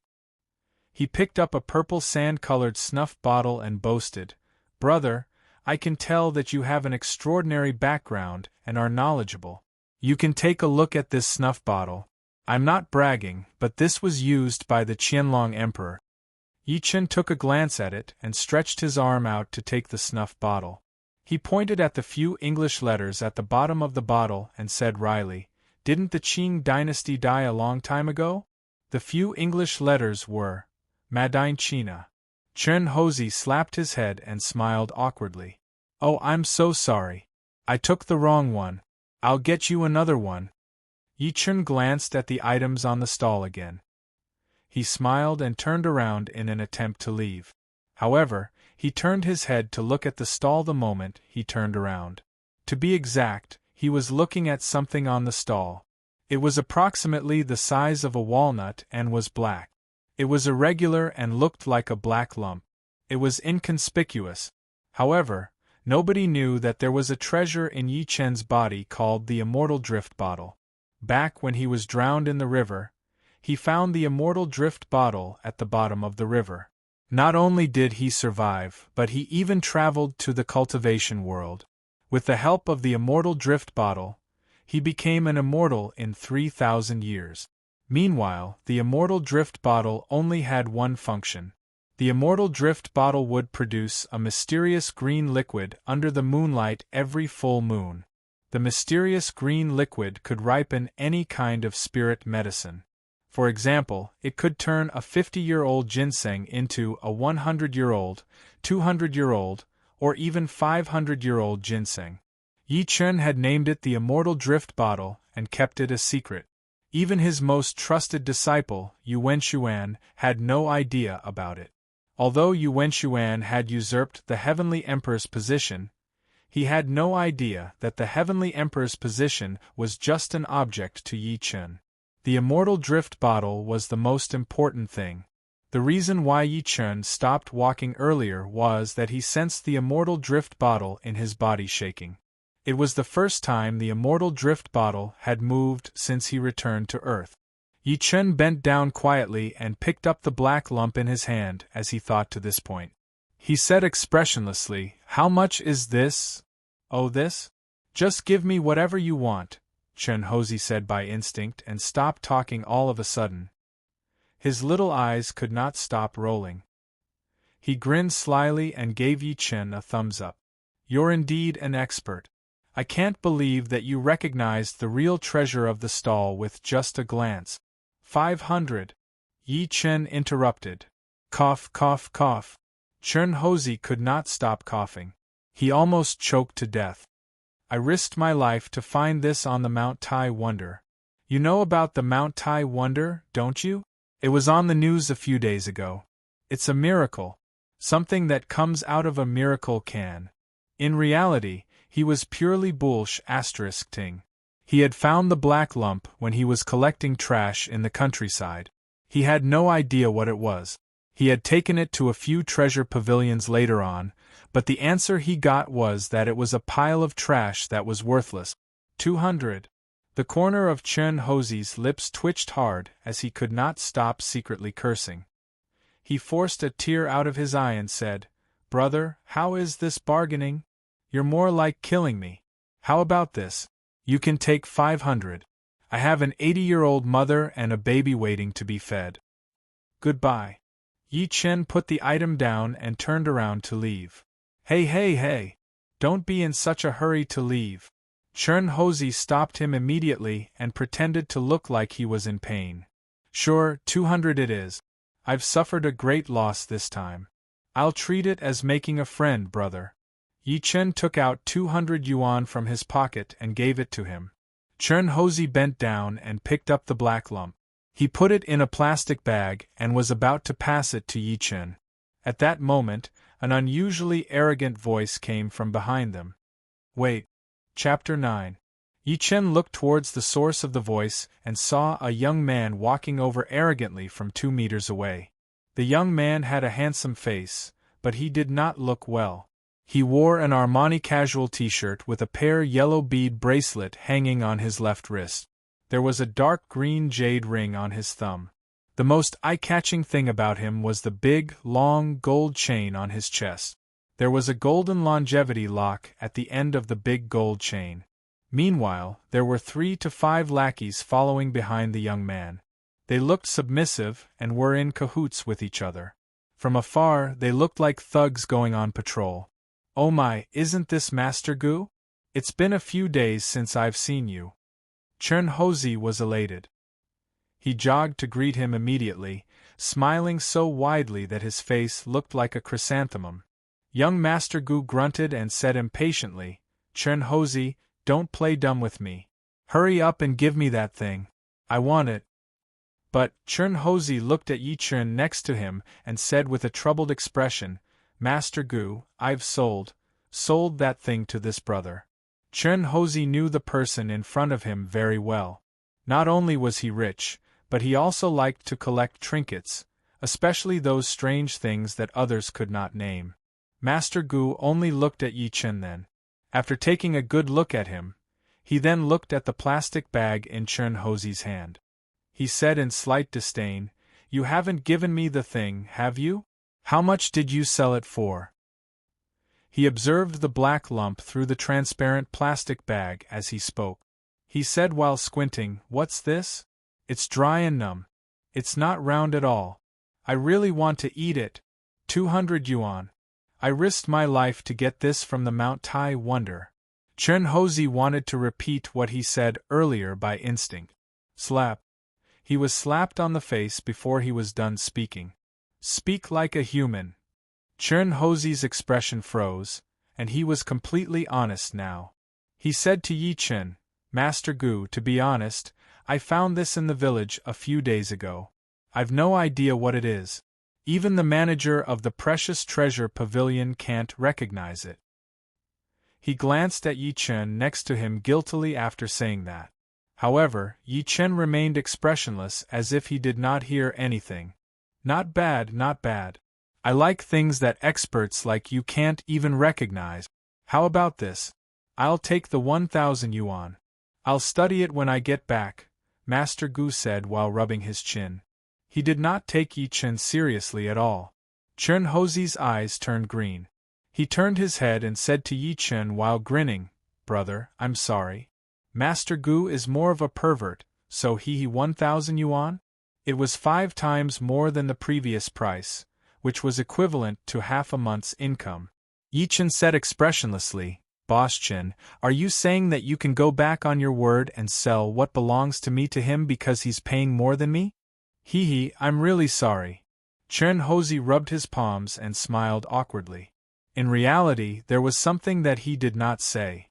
Yi Chen looked like someone without a powerful background, but any smart person would not offend Master Gu for him. Master Gu, who was standing aside, was getting impatient. "Chen Hozi, what the **CK are you waiting for? Give it to me now." Chen Hozi nodded and was going to pass the bag to Master Gu. "Wait!" An emotionless voice came. Chen Hozi turned his head to look by instinct. However, he saw Yi Chen grinning at him. "Chen Hozi, do you still want to follow the rules?" Yi Chen's voice was neither loud nor soft, but it gave Chen Hozi an invisible mental deterrent. He gulped and looked at Master Gu with a troubled expression. "Master Gu, what do you think about this?" The smile on Master Gu's face froze as he glared coldly at Yi Chen. "Country bumpkin, do you want to go against me, Gu Shaokuan? I'm not afraid to tell you that you're nothing to me. I'm richer than you, more powerful than you, and I have more people than you do. My words are the rules. Scram now if you know what's good for you." The onlookers had a change of expression when they heard that. When the onlookers heard this, their expressions changed. The wealthy family of Tiannan City. The wealthy family of Tiannan City. Yi Chen looked into his eyes fearlessly and enunciated word for word, "Nobody can take what I want away from me." Gu Shaokuan walked to Yi Chen and stared at him from a close distance. He said with a scoff, "What a coincidence. Nobody dares to say no to what I want. I'm taking it today." "You can't take it away," Yi Chen said coldly. Gu Shaokuan chuckled. "Try me." Yi Chen looked straight at him. "Try me. Chen Hozi, give it to me now. I have money. I'll give you 5,000. Gu Shaokuan smiled instead of being mad. Chen Hozi was over the moon. He walked over and handed the bag to Yi Chen with excitement written all over his face. Yi Chen grinned. "Chen Hozi, I'll ask you one last time. Do you still want the rules?" Chen Hozi stopped walking and revealed a smile that was uglier than crying on his face. "There's a rule in the antique world. After the buyer and the seller come to an agreement, the other buyer can't interfere. The seller can't break the agreement unless the original buyer backs out. I've already given you the money earlier. However, you didn't give me the item. Everyone around here can see it." A ferocious aura exploded from Yi Chen's body. "So, Chen Hozi, are you trying to break the rules?" The antique world was equivalent to the market in the cultivation world. There was such a rule in the market too. Otherwise, how could the business be run if everyone broke the rules with their power? Chen Hozi fell to the ground with a thud, his face extremely pale. Yi Chen was right. There was indeed such an unwritten rule in the antique world. In layman's terms, it was first come, first serve. Indeed, the item was in his hands. He could ignore what Yi Chen said and sell it to Gu Shaokuan directly. However, that would mean that he, Chen Hozi, was a man of his word. His reputation would be ruined, and he would not be able to survive in the antique world in the future. Chen Hozi's expression changed a few times. He said after taking a deep breath in, "Brother, I'll give you the item. I, Chen Hozi, admit defeat." Gu Shaokuan, who was standing aside, was enraged. "Chen Hozi, you, Gu Shaokuan, are you trying to break the rules too?" Yi Chen took a step forward and looked at him in a threatening manner. The aura on his body was unshakable like a mountain. "You!" Gu Shaokuan panicked. "You piece of trash. Yi Chen interrupted him first. Apart from bullying the weak with your family background, what else can you do? In this world, no matter how much power and wealth the Gu family had, so what? Can you suppress everyone here? Rules are rules.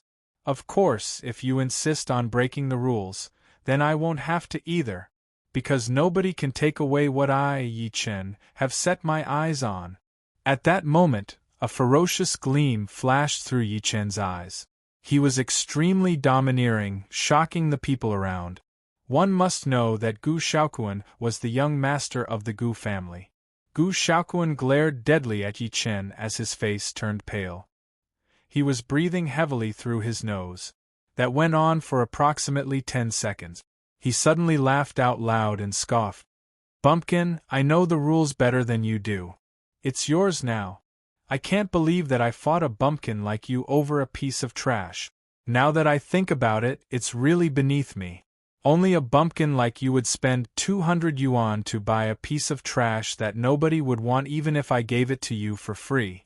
A bumpkin is a bumpkin." Gu Shaoquan took off the pear yellow bracelet from his left hand as he spoke to this point. He said as if he was showing off, "Do you know what this is? This is an old item that belonged to a third-rank minister during the Chongzhen era of the Ming dynasty. You won't be able to buy a single bead on it even if you spend your entire life." Chen Hozi's eyes turned green. He went forward to look at the bracelet carefully and said in disbelief, "Gu? Young Master Gu, could this be the one that was sold for 1.8 million at the auction a while ago?" Exclamations came from the crowd as soon as he was done speaking. "You're smart, brat," Gu Shaoquan responded in an extremely arrogant manner. He looked coldly at Yi Chen, trying to see something on his face such as shock, envy, and regret. "Oh!"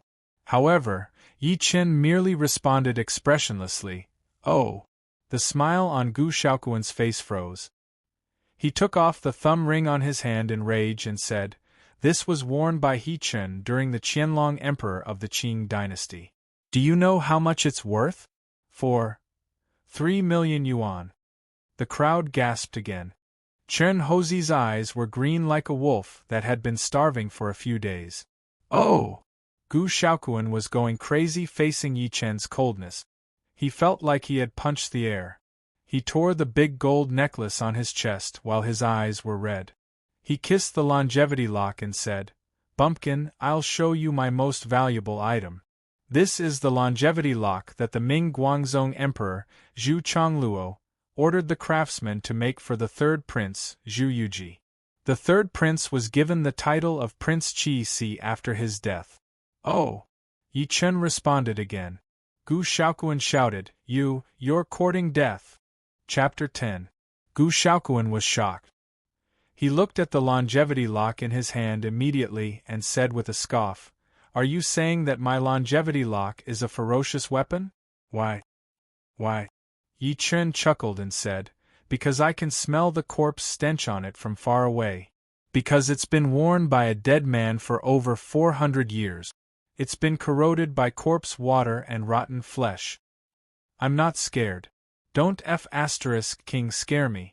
Gu Shaoquan shuddered by instinct, but he pretended to be calm and glared at Yi Chen angrily. "Scare you? Do you think you're worthy of that?" Yi Chen smiled in disdain. "You said that Ming Guangzong, Zhu Chongluo, made this longevity lock for the third prince, Zhu Yuji. Let me ask you, how old was Zhu Yuji when he died?" Gu Shaoquan was completely dumbstruck. Other than eating, drinking, and having fun with women, how would he know anything about this? Not only him, but even the lackeys behind him were also confused. "Let me ask you again. What's Zhu Chongluo's name? How did he die?" Gu Shaoquan had no idea what Yi Chen was asking. He could not help but say angrily, "Don't talk nonsense with me. What does this have to do with my longevity lock?" "Dumbass. You piece of trash." Yi Chen's extremely cold voice came, making Gu Shaoquan look terrible. Just when he was going to flare up, he heard Yi Chen speak again.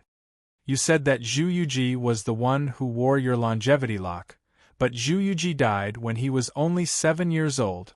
Ming Guangzong Zhu Chongluo was also known as the 1-month emperor. He wanted to rule the world when he first ascended to the throne, but he died suddenly after only a month.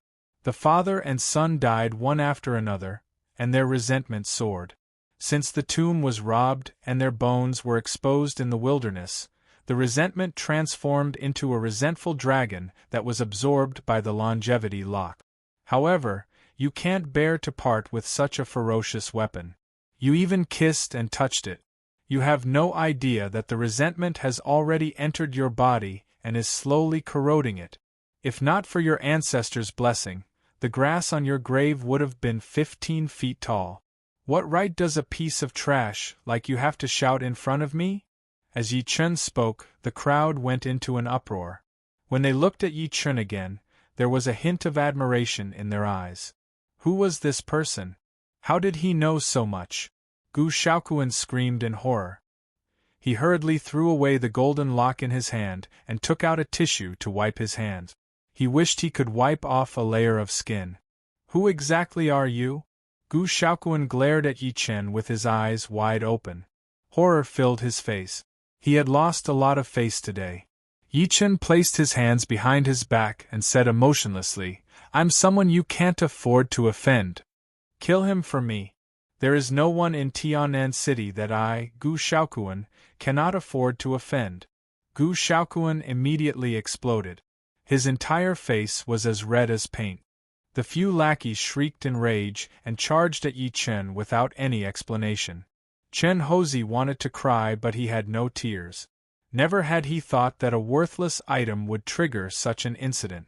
To him, Yi Chen, the reckless young man, was dead meat.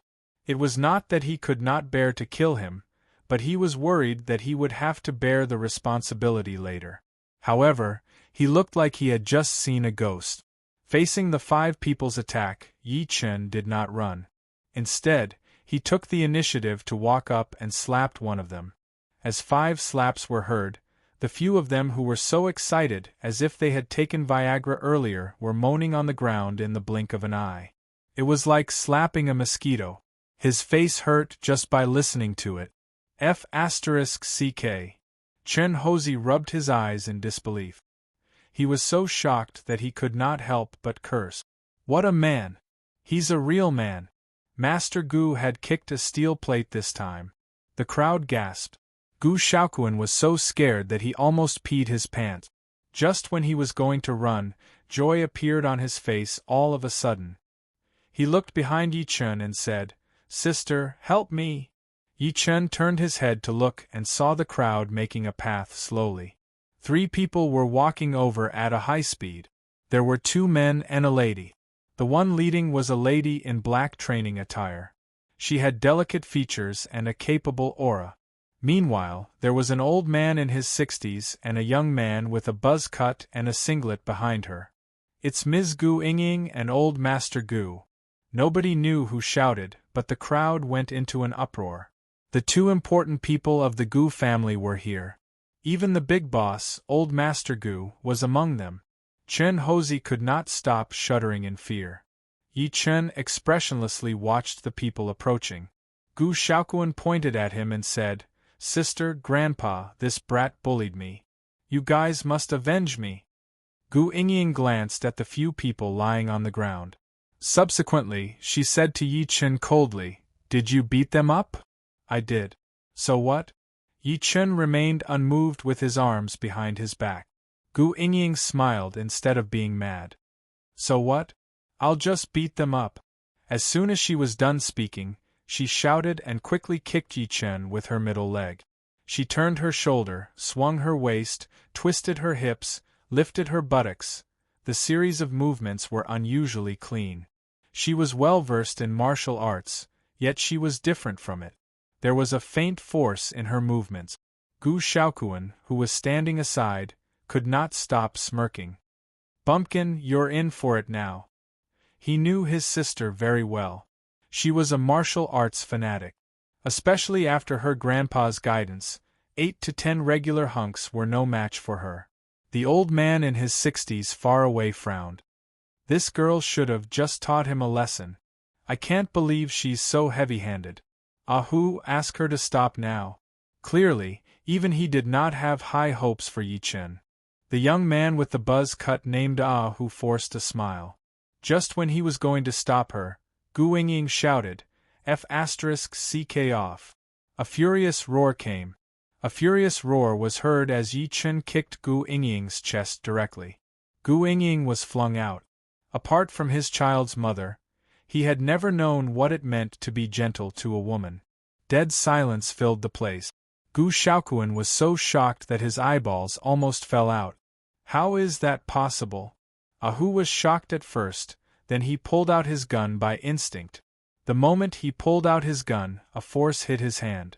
Ahu's hand shook intensely, then he could not help but kneel on one knee onto the ground. Horror filled his face. Attacking through the air? This technique? Yi Chen looked at him coldly. His voice was chilling. Don't force me to kill you. Is this true energy release? Attacking through the air? The old man's pupils shrunk, and he felt something sweet in his throat. At that moment, Gu Yingying, who was thrown out, stood up and charged at Yi Chen again. Her pretty face was embarrassed and enraged because Yi Chen had kicked her chest earlier. Yingying, stop now. Don't be rude to the master. The old man in his 60s had a change of expression and stopped her immediately. Gu Yingying's beautiful eyes were filled with rage. Grandpa, move away. Yingying, how can I kick her? Not only that, you used so much force. She's still hurting now. Shut up. The old man scolded her and subsequently walked to Yi Chen. He took a deep breath and said while clasping his fists in all seriousness, I'm Gu Yonggang. Greetings, master. I hope that you won't blame us for not recognizing you. At that moment, Gu Yingying was stunned, Gu Shaoquan was stunned, and Chen Hozi rubbed his eyes as he watched in disbelief. One must know that old Master Gu represented the entire wealthy Gu family. It was not an exaggeration to say that he was the leader of the family. However, he was apologizing to a young man. Old Master Gu turned his head to look at Gu Yingying as if he did not see that. Yingying, apologize to the master now. True energy release, attacking through the air. Nobody knew the meaning of those words better than him. There were tens of millions of people in the entire Tiannan, but there was only one such person. He was the Tiannan number 1, Yuan Bupo. He stood on top of the clouds in Tiannan and overlooked the entire world. Even the few wealthy families in Tiannan had to look up to him. Gu Yingying jolted and wanted to reject him by instinct. However, she walked to Yi Chen and said while clenching her teeth when she saw her grandpa's serious and determined expression, sorry. Grandpa, are you crazy? This brat humiliated us. Forget that you didn't teach him a lesson, but you're apologizing to him? Gu Shaoquan shouted in disbelief. If you can't do it, call my third uncle immediately and get him to deploy a battalion here. I don't believe this brat can fight. Slap. What he got in response was a hard slap from the old master. Chapter 11. Grandpa, you actually hit me for an outsider? Gu Shaoquan covered his face and stared blankly at the old man. This was the first time in his life that he had been beaten by the old man. In the past, no matter what mistakes he had made, no matter how much trouble he had caused, the old man would at most give him a few words of reprimand. Unfilial son, kneel down. The old man trembled with anger. Otherwise, I'll kick you out of the Gu family right now and let you fend for yourself. Plop. Gu Shaoquan knelt onto the ground immediately. This time, he did it without hesitation. He realized that the old master was clearly enraged. Although he knelt, he turned his head away from Yi Chen, looking arrogant. The old master stopped looking at him. Instead, he walked to a stall and borrowed a cigarette. He handed it to Yi Chen with both hands. Sir, if this little B** start offends you in any way, you can smoke him with this. Smoke him to death. Just leave me half alive. Yi Chen glanced at him wryly. He did not extend his arm to take it, nor did he say anything. One becomes shrewd with age, one becomes shrewd with age. The old man's acting was quite good. Gu Shaoquan's face turned green. He wanted to stand up immediately, but what welcomed him was a heavy blow from the tobacco pipe, which directly made him kneel down again. The pain made him grimace, and tears flowed out of his eyes. Gu Yingying could not help but open her mouth, but she dared not stand up to plead for mercy. The expressions on everyone's faces were already numb.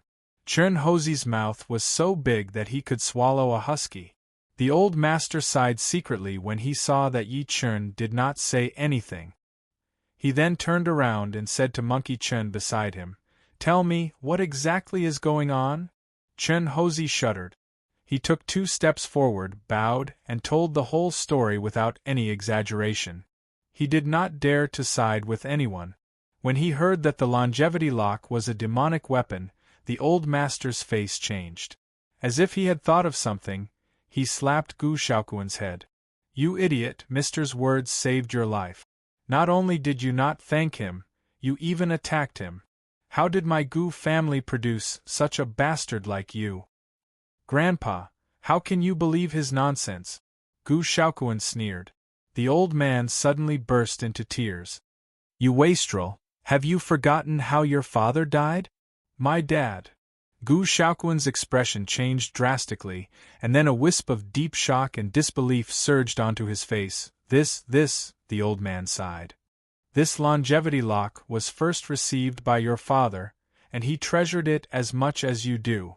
In the end, he died in a car accident less than a year later, and you, an idiot, secretly took it out from his room." At this point, the old master's expression turned fierce. "You lived with Fang Yuan for 3 years, and during those 3 years, Fang Yuan got pregnant 5 times. In the end, she miscarried all of them. Haven't you realized anything yet? It's all because of this longevity lock." As the old master's voice fell, Gu Shaoquan slumped to the ground as if he had been struck by lightning. His mind was buzzing nonstop and he was no longer as arrogant as before. He had been married for 3 years, but he had never had a child. His wife had gotten pregnant 5 times, but she miscarried for no reason each time. The oldest fetus was even 7 to 8 months old. The Gu family had hired many famous doctors to diagnose it.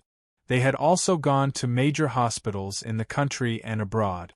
They had even prayed to Buddha in temples, but it was useless. He had never thought about that in the beginning. However, after connecting the dots between Yi Chen and the old master's words, he felt like he had been enlightened. Not only did his beloved longevity lock kill his father, but it even caused his children to die in their wombs. How was that a longevity lock? It was clearly a death lock. Most importantly, his wife, Fang Yuan, seemed to have gotten pregnant again last month. Gu Shaoquan gulped as he thought to this point. He knelt before Yi Chen one step after another. He placed his head on the ground and said while sobbing, Master, sir, I'm sorry. I looked down on you. As long as you can forgive me, you can punish me however you want. I, Gu Shaoquan, won't frown at all." He slapped himself as he spoke, and he used a lot of strength. The people who were watching from the side were dumbfounded. "I'm begging you to forgive this disappointing grandson of mine, sir." The old master was about to kneel as tears streamed down his face. However, he realized that he could no longer kneel as he was halfway there. It was as if a pair of invisible hands were holding him up. He was secretly horrified. Was this the power of a master? "You don't have to do this, old general." Yi Chen shook his head and looked at Gu Shaoquan. "You should be glad that you have a great-grandfather. I've been on the battlefield for half of my life, and I've killed countless enemies. This is a merit for the country and the people. That's why I've arranged a blessing for you guys. It's also because of this blessing that you've survived until now. Now, give me the longevity lock." Gu Shaoquan was overjoyed to hear that. He got up and picked up the longevity lock from the ground, before handing it to Yi Chen respectfully. The old master could not help but say, "Sir, this longevity lock." In reality, He wanted to say that since the longevity lock was a demonic weapon, it should be destroyed. Don't worry about it. Just watch. Yi Chen smiled and stretched his arm out to point at the longevity lock. A golden spiritual energy gushed into the longevity lock directly. 2 dragon roars came from the longevity lock. There was resentment, indignation, and sadness in the roars. They seemed to be trying to break free. The old master, Gu Shaoquan, and the rest were horrified. The sound sent chills down their spines, especially Gu Shaoquan. If he was still indignant earlier, he was completely convinced now. Even his expression was filled with admiration. I'm the Heavenly Emperor, the Emperor of all immortals. How can I allow a tiny resentful dragon like you to behave atrociously in the mortal world? Even if you were the Emperor when you were alive, you have to worship me when you see me. The great Ming dynasty has fallen. Yi Chen secretly scoffed. He lifted his arm again to release spiritual energy. The roars in the longevity lock faded gradually, and eventually, everything returned to silence. Subsequently, a shocking scene appeared. A faint black energy slowly came out of Gu Shaoquan's head. The black energy disappeared as soon as it rose into the air, and he looked much better. Gu Shaoquan looked at himself and was pleasantly surprised. Grandpa, sir, I feel much better now. Thank you, sir. The old master bowed in utmost seriousness. Gu Shaoquan only snapped back to his senses then. He knelt hard. Thank you for saving my life, sir. However, can you save my wife too? She and the baby in her belly are innocent. I'm shameless enough to ask for your help, sir. Just tell me what you need. My Gu family will do anything for you, the old master begged with passion written all over his face. Yi Chen frowned and said after a few seconds of silence, Do you have a pen and paper? Yes. Gu Shaoquan was over the moon. He looked at Chen Hozi, who was standing aside immediately. Chen Hozi found a pen and paper while clumsily. He then passed the bag with the black lump to Yi Chen. He looked like he was trying to suck up to Yi Chen. Sir, I'm not feeling well too. I only have 3 seconds when I'm doing it with my wife. Pfft. Gu Yingying laughed out loud while her cheeks were blushing. The old master was stunned while Gu Shaoquan's lips twitched hard. He glared at him. You've been masturbating too much, and that's why you're withering. You need to see a Chinese doctor. Chen Hozi looked awkward. Yi Chen took the pen and paper without saying a word. He wrote down the names of many herbs on it and subsequently passed it to the old master. Gather the herbs according to the names on it and send them to me. I'll make time to visit your house for treatment. No problem. The old master put the prescription away carefully and proceeded to say passionately, Sir, shall we have dinner together? I'd like to thank you properly. It's all right. I have to pick up my daughter from school. Yi Chen shook his head. It was the afternoon in the blink of an eye. Mengmeng should be out of school soon. The old man nodded in disappointment. Okay, drive Sir back personally and write down Sir's contact information. The young man with the buzzcut named nodded. Gu Shaoquan took out a bank card and shoved it into Yi Chen's hand. He said while smiling, Sir, there's 10 million yuan in here. The password is the last 6 digits of the card number. Consider it a small gift from me. Just when Yi Chen was going to reject him, he saw Gu Shaoquan say, Please don't reject me. Otherwise, the old master will hang me up and whip me hard with his belt.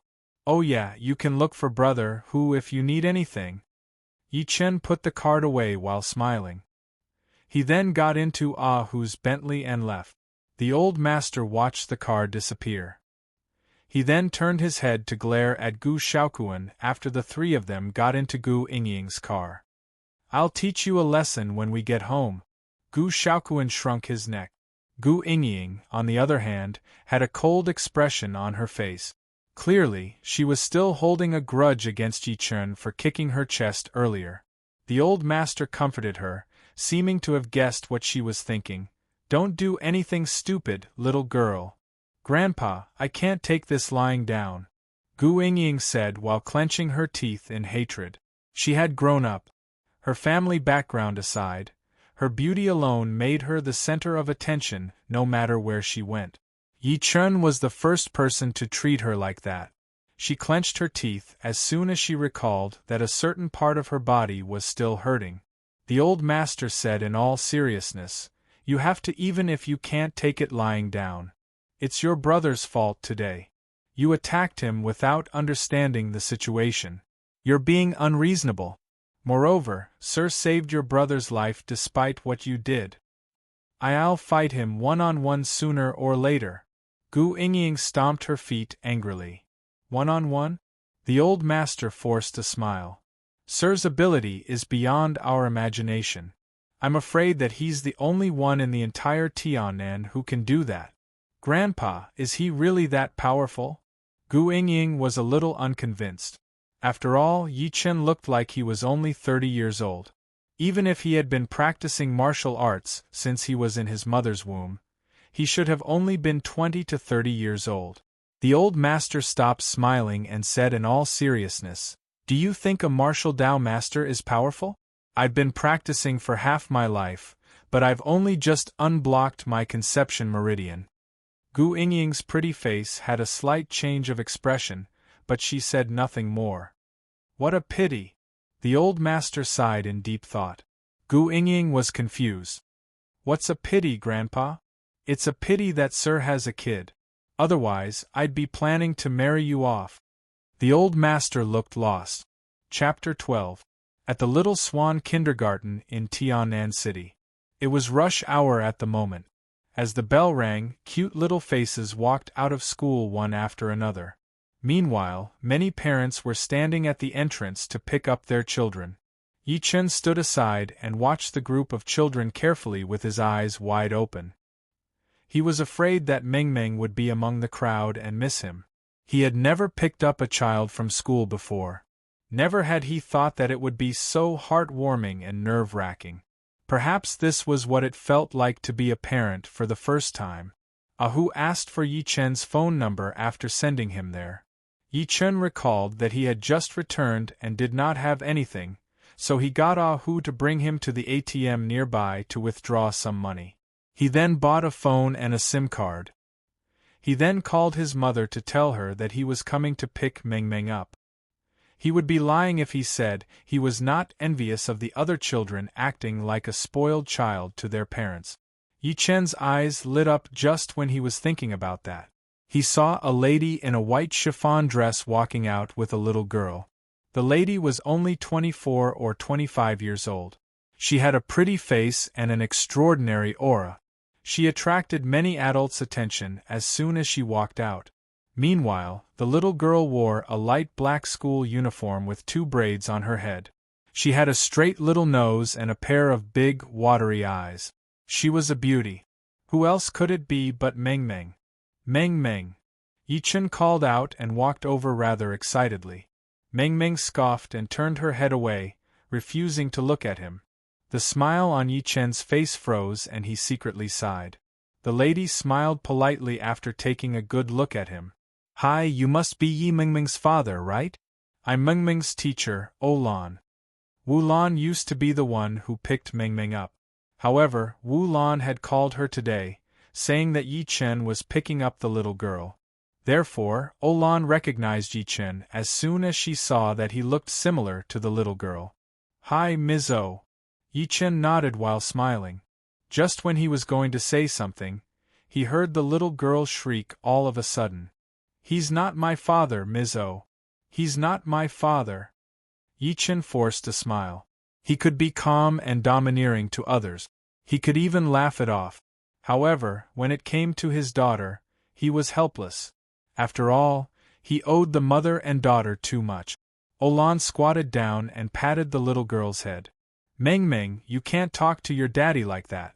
Have you forgotten that your teacher taught you to be a polite and filial child?" Yi Chen glanced at Olan with utmost gratitude upon hearing that. The little fellow pursed her lips and looked stubbornly at the crowd, as if she was looking for someone. "Where's Grandma? I want Grandma to pick me up. Grandma has something on today, so she can't come." That's why she asked Daddy to pick you up, Yi Chen comforted while smiling. Olan glanced at her helplessly and said while smiling, Grandma has a hard time at work. It's the same for Daddy to pick you up. Meng, can you wait at the security guard's place for a while? I want to say a few words to your father.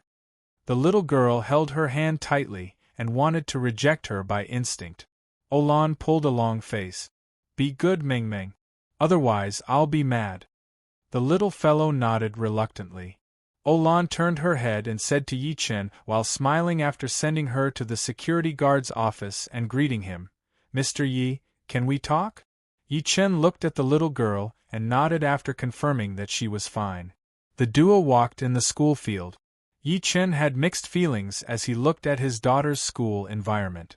He said sincerely, Ms. O, thank you for taking care of Meng all this while. He saw very clearly that the other kids walked out on their own while Meng walked out with Olan's hand. One could tell how Olan usually treated Meng. You're welcome. Actually, I like Meng a lot. Olan chuckled softly, but her pretty face looked rather sad. But Meng is quite pitiful. I heard from Auntie Lan that you disappeared before she was born. Her mother disappeared when she was just 2 years old. The little girl was diagnosed with leukemia when she was 3.5 years old. Although Meng and I have nothing to do with each other and I'm paid to eat, my biggest wish is for this child to grow up healthily. Yi Chen felt a little heavy in his heart. He said after taking a deep breath in, Ms. O, Mr. Yi, you don't have to explain anything. Speaking of which, I'm an outsider, so I shouldn't be asking about your family. But Meng is really pitiful. Although she's only 4 years old, she's much more mature than her peers. Olan sighed while looking heartbroken. My classmates always tease me that I'm a kid who has no parents. Meng doesn't cry. Instead, she pinches and scratches the people who tease her. She offended her classmates, so many of them don't play with her. That's why she might be a little lonely and has low self-esteem. Yi Chen listened quietly and turned around to look at the security guard's office quietly. Meng likes to draw when she's alone, especially drawing pictures of the sky in the grassland. I asked her before and she said that she heard that the stars are the closest to the grassland. Meanwhile, people who disappear from this world will become stars in the sky. Therefore, Meng's dream is to draw stars on the grassland with her drawing board when she grows up. Then, she'll be closer to her daddy. Yi Chen's body jolted slightly upon hearing that. He felt like he was about to cry. He had been missing for 5 years. Nobody knew if he was alive or dead. Perhaps everyone thought that he was dead, including his parents.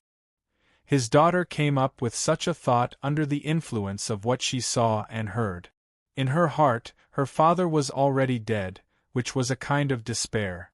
Meanwhile, his sudden appearance before her was equivalent to setting a fire in the vast desert. There was no passion or light that could be ignited.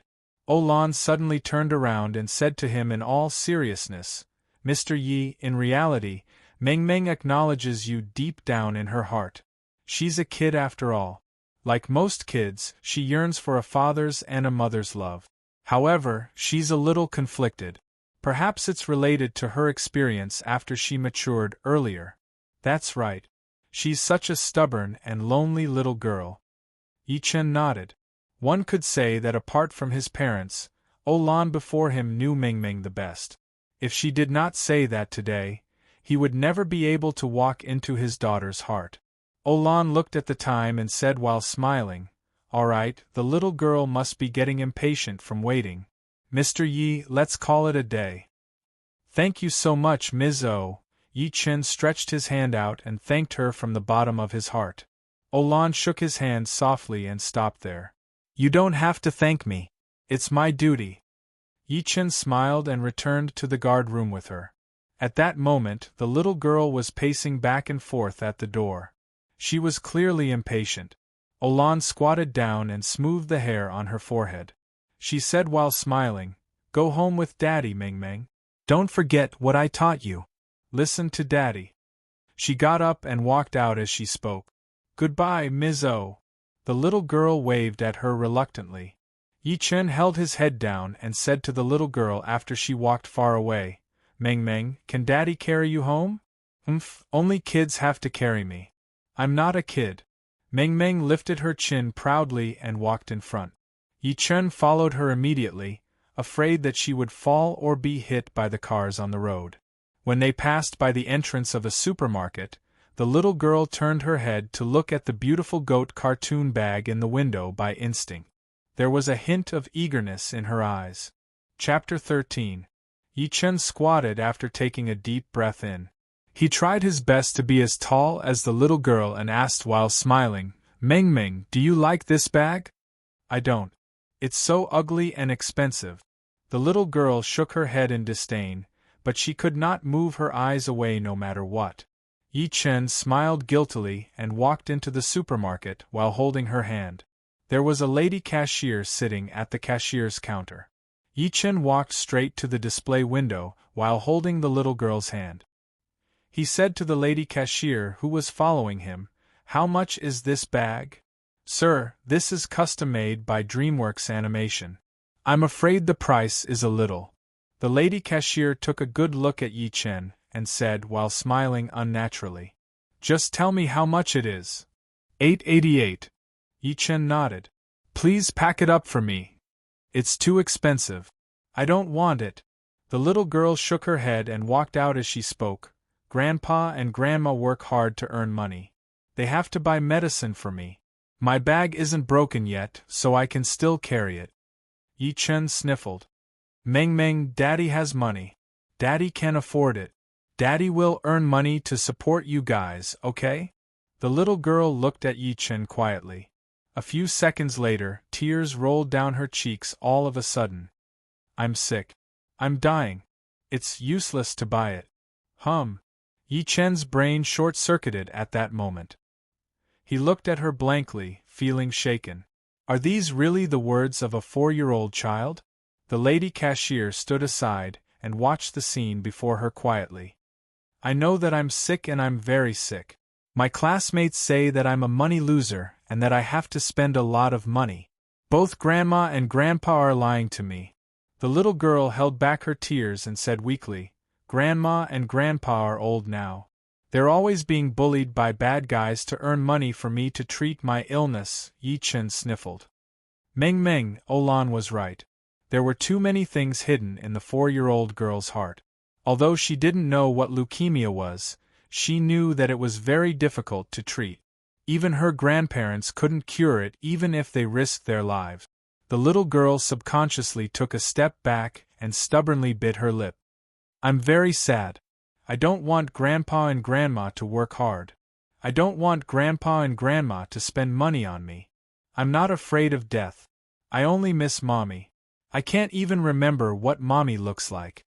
The female cashier secretly wiped away her tears and quietly retreated to the door, leaving the father and daughter alone. However, Yi Chen could not hold it in anymore. He carried the little girl in his embrace and said while choking despite her resistance, Trust Daddy, Meng Meng. You won't die. Daddy has a way to cure you. Even if I die, I'll go to hell to get you back. Not only will I cure you, but I'll also bring you to see Mommy safely. Hearing the word mother, the little fellow no longer resisted, and a glimmer of light bloomed in his dim eyes. Mother? Could Meng Meng still see her mother? Will Mommy not want me anymore? Yes, I'll definitely see Mommy. Daddy promises that that day won't be too far away. Yi Chen knelt on the ground and hugged the little girl tightly. He said while patting her head softly, Mommy won't abandon you too. She loves you so much. The little girl wiped her tears and looked at Yi Chen with hope written all over her face. She was rather nervous. Pinky promise? Sure, Pinky promise. Pinky promise. Don't change for 100 years. Yi Chen smiled through his tears. He extended his finger and hooked it with hers. The little girl looked down at her broken little white shoes and said all of a sudden, Daddy? Yi Chen nodded while smiling. Subsequently, his expression froze as he looked at her in disbelief. What did you call me just now? Daddy. The little girl's head was hanging so low that it almost touched her chest. She was as shy as a little quail. Great, great, that's great! Yi Chen felt a great rush of blood rushing to his head. He had goosebumps all over his body. He stood up and picked the little girl up after saying great 3 times. He was so excited like a child. Meng Meng called me daddy. Meng Meng called me daddy. Daddy, you're suffocating me.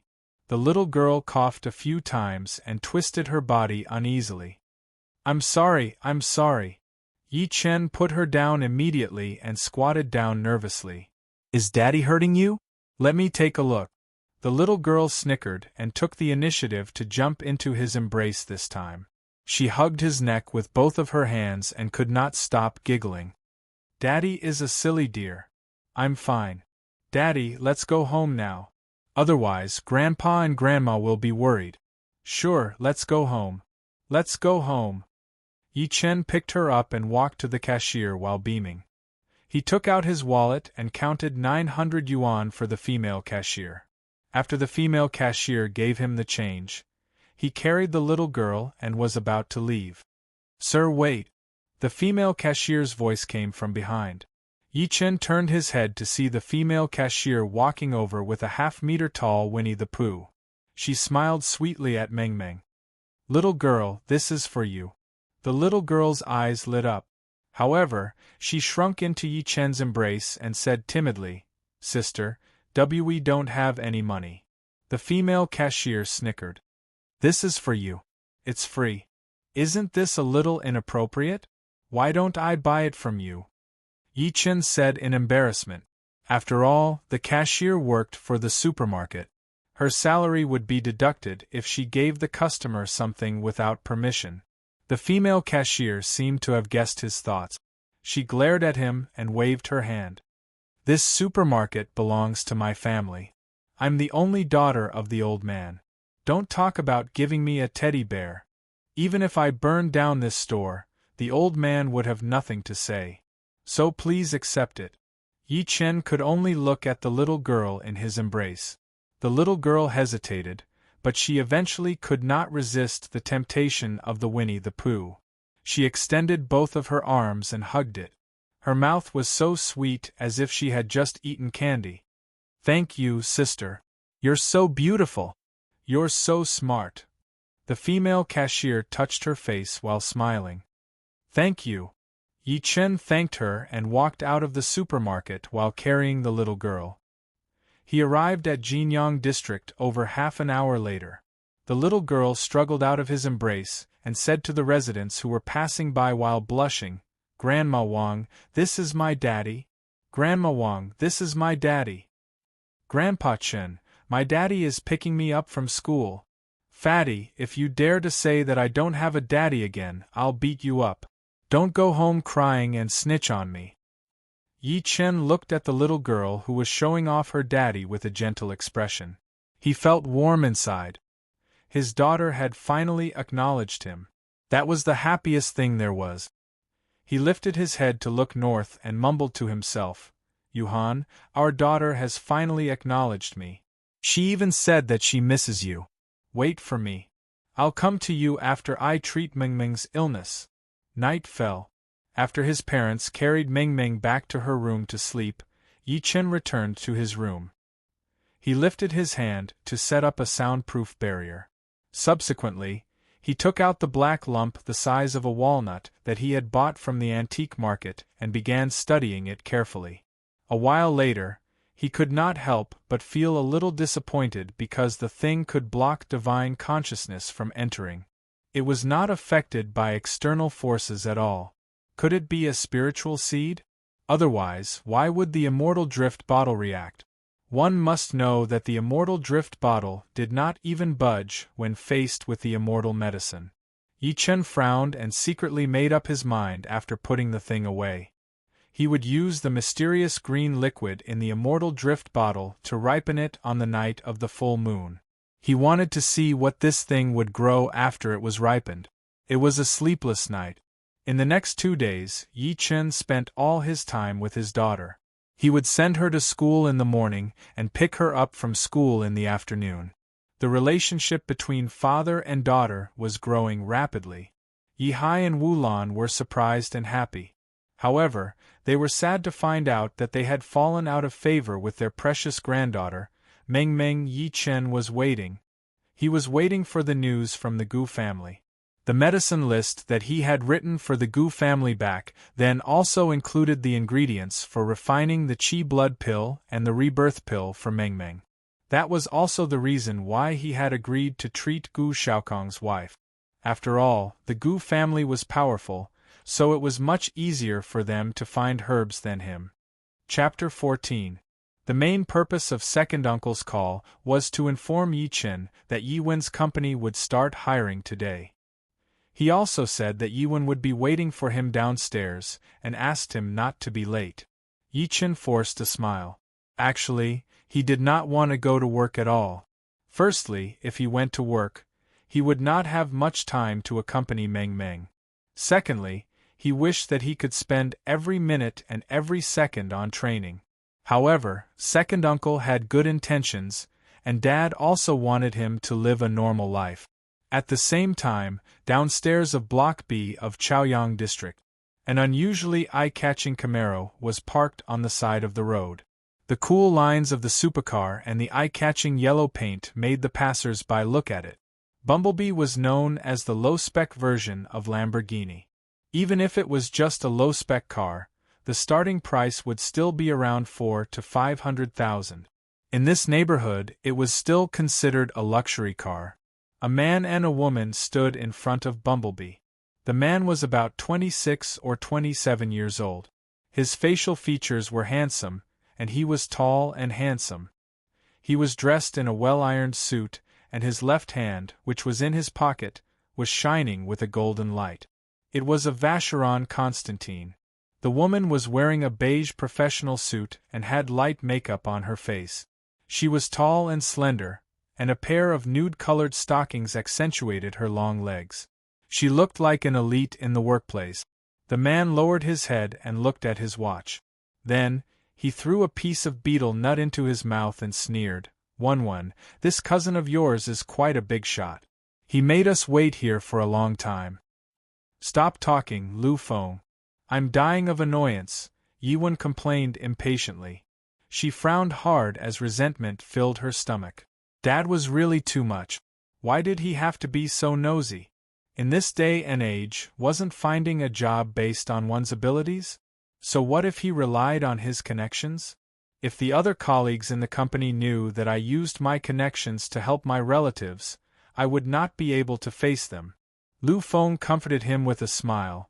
"Don't worry, I've already talked to my uncle. That kid definitely won't pass the interview today. If you didn't stop me, I'd really like to show him the power of Wing Chun that I've just learned." "Sorry, I'm late." As an apologetic voice came, Yi Wen and Lu Feng lifted their eyes to look behind them. An ordinary-looking young man in a suit walked over. Yi Wen was stunned at first, but her face subsequently turned pale. She realized that the suit Yi Chen was wearing was neither fish nor fowl. Not only did it look old, but it was also a small size. The sleeves were a few centimeters short. I don't know which trash can it came from. If the female colleagues in the company saw it, they would laugh at me to death. Yi Chen said to Yi Wen with a smile after he walked closer, "Sorry to keep you guys waiting." Due to the fact that he had cultivated the body refining technique, his body had become a lot more muscular.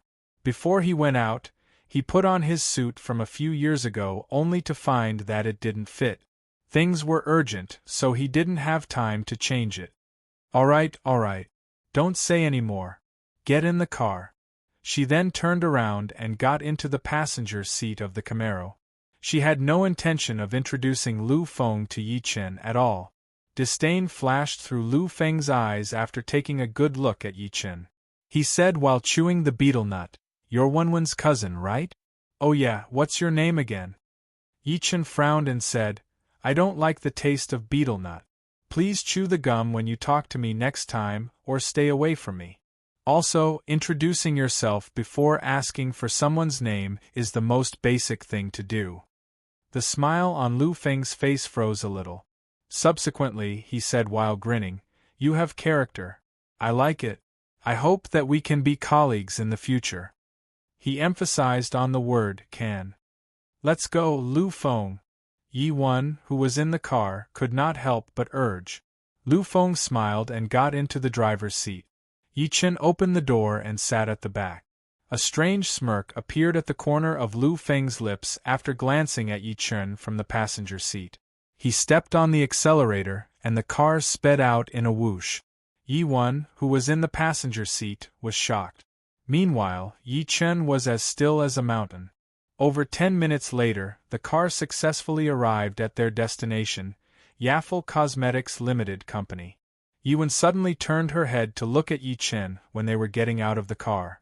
She said, "No matter how the interview goes, I don't want anyone to know that we're relatives." "Sure," Yi Chen said while smiling calmly. He had never thought about it that way. The reason why he came was merely to go through the motions and give his second uncle and father an explanation that they could accept. Yi Wen nodded expressionlessly and walked into the company after pushing the car door open. Lu Feng walked over after parking the car. He said with a fake smile, "Brother Yi, I wish that you'll pass the interview.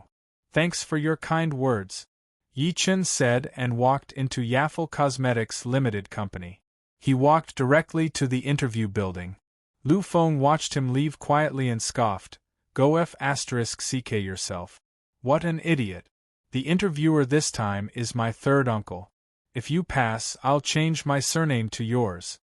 As soon as Yi Chen arrived at the interview building, he saw many people standing at the entrance. All of them were dressed formally, but they looked nervous. A lady in formal attire walked over and said while smiling, "Sir, please submit your resume." Yi Chen passed her the resume that he brought. The lady took it and registered it. She returned and said while smiling, "Mr. Yi, please wait patiently for the interview. Your name will be called when it's your turn." Yi Chen nodded and sat directly on the long bench at the entrance. The people around looked at each other and smiled when they saw that the suit that he was wearing was out of place. If there were more idiots like him, they would not have any competitors. Over an hour later, an extremely soft voice came from the lobby. "The next interviewee, Yi Chen, please get ready." Yi Chen got up and walked in immediately. He happened to pass by a fatty who looked bitter. Meanwhile, a bald man was sitting against the wall in the lobby. There was a slender lady who was dressed like an assistant standing next to him. The bald man lifted his head to look at Yi Chen after he sat down.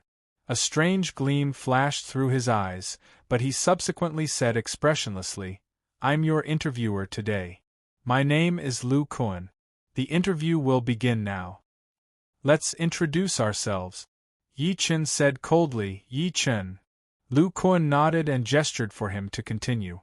However, Yi Chen looked at him without saying a word. That's all?" Lu Kuan was stunned. Yi Chen nodded. At that moment, Lu Kuan's expression turned grim. "Are you sure you're here for an interview? Not only do I want to know who you are, but I also want to know about your work experience, education, and characteristics." The lady who was standing next to him could not help but look at Yi Chen again. She was shocked. "This interviewee today is quite the show-off." Yi Chen smiled calmly. "Everything that you want to know is written on my resume. Why do you still need me to introduce myself?" The lady snickered. She was amused, and her breasts were heaving up and down. She stopped laughing immediately when she noticed Lu Kuan's cold stare. She looked like she wanted to laugh but did not dare to. "Why you?" Lu Kuan was furious. He wanted to ask Yi Chen to scram by instinct, but he stopped when he was about to speak. He suddenly recalled that his nephew, Lu Feng, had specifically told him not to let this brat pass the interview. Instead, he had to humiliate him. Isn't it too easy for him to ask him to scram now? Lu Kuan took a deep breath as he thought to this point. He said while suppressing his rage, "Sure, I won't ask about the information on your resume. I'll ask about something else." At the same time, footsteps came from the door. It seemed like someone was passing by. Lu Kuan's eyes lit up at the moment. He pointed at the door and asked, "What was that person wearing earlier? If you can answer that, I'll pass you right away." The lady who was standing next to him looked at Yi Chen sympathetically when she heard that. It's hopeless. Even she, who was known to be good at reading people's expressions, could not answer such a tricky question. In such a formal interview, the interviewee's focus would be on communicating with the interviewer. How would he notice who was passing by the door, whether it was a man or a woman, or what they were wearing? "Does this question have anything to do with my interview?" Yi Chen asked expressionlessly. Lu Kuan said in all seriousness, "Of course. The reason why I asked this question is to test your ability to withstand pressure and to read people's expressions.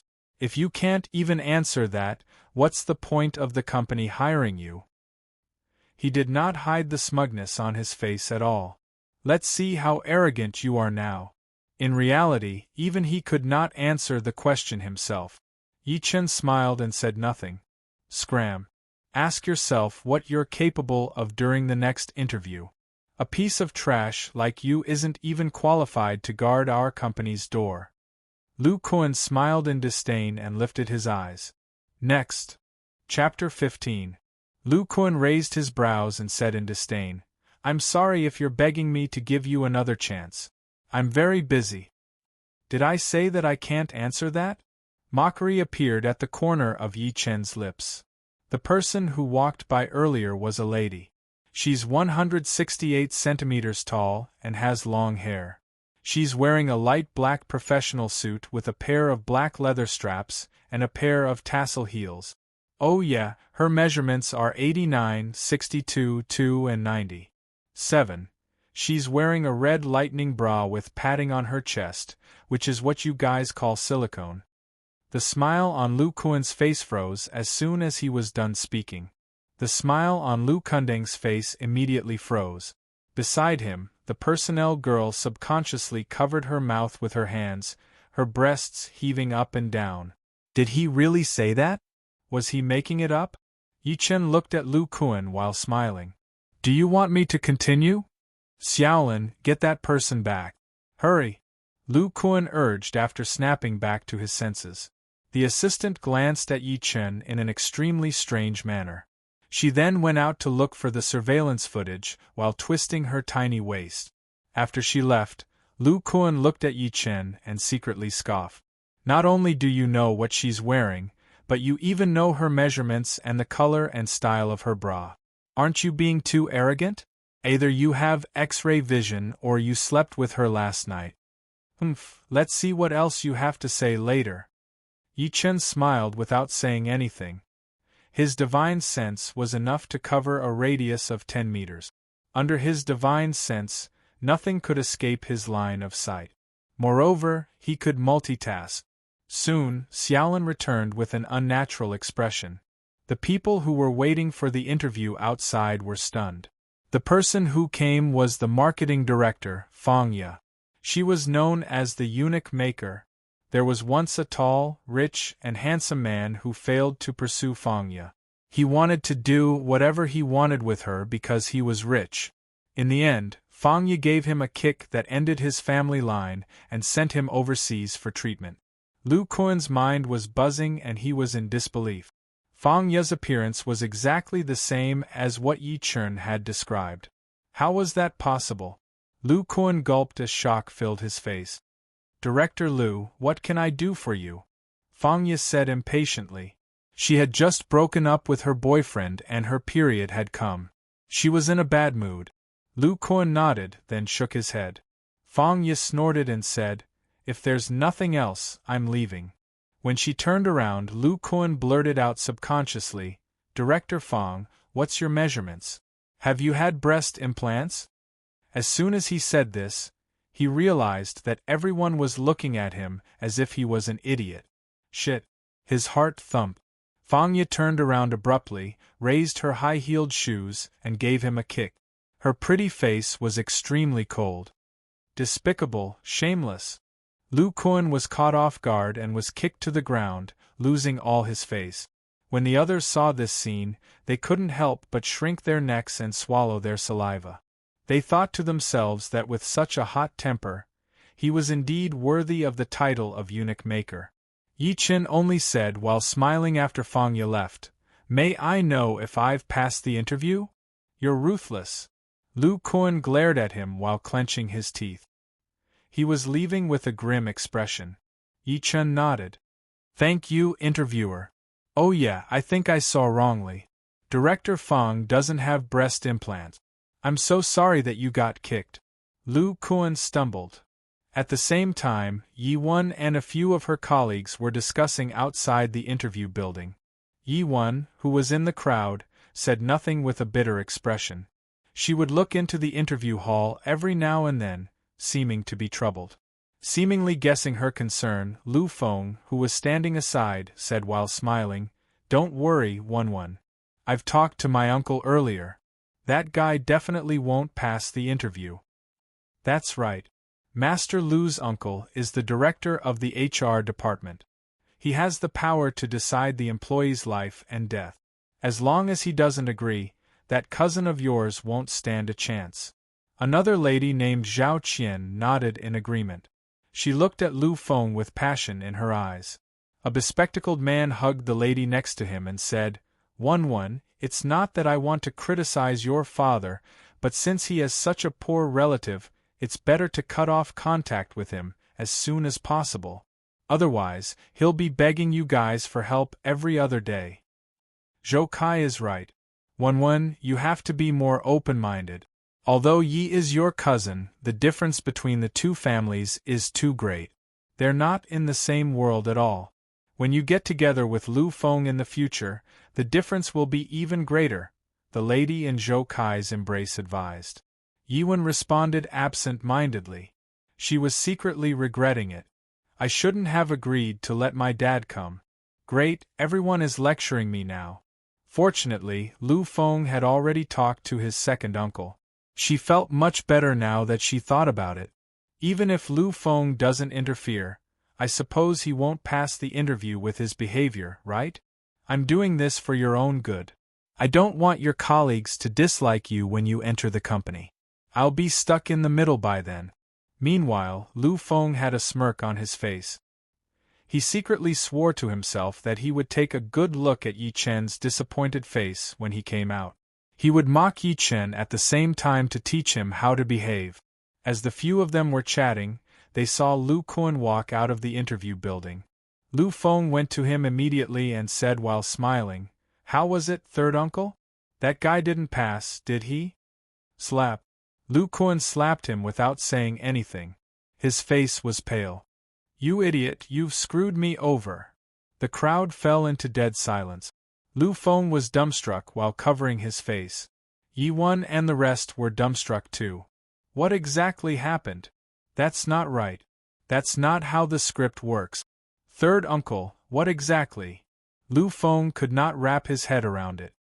Get lost. Lu Kuan scoffed and walked to the company's clinic angrily.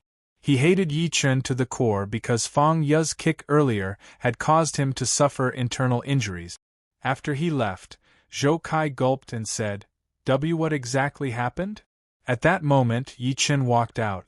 Lu Feng went to him immediately and said with a fake smile, "Brother Yi, how's the interview?" At such a time, he still had a glimmer of hope in him. "Thanks to you, Brother Lu, I was lucky enough to catch Director Lu's attention. I've passed the interview," Yi Chen said while looking at him playfully. The smile on Lu Feng's face finally froze. How was that possible? This guy really passed the interview. One must know that he had secretly threatened Yi Chen before the interview. He said that if Yi Chen passed the interview, he would change his surname to Yi Chen. Yi Wen had an unnatural expression on her face. She opened her mouth and said calmly, "Congratulations then." She glared coldly at Lu Feng. What's wrong with Lu Feng? Didn't he say that there's no problem at all? Meanwhile, Zhao Qian, Zhou Kai, and the rest were observing Yi Chen. They then smiled. As expected, Lu Feng was right.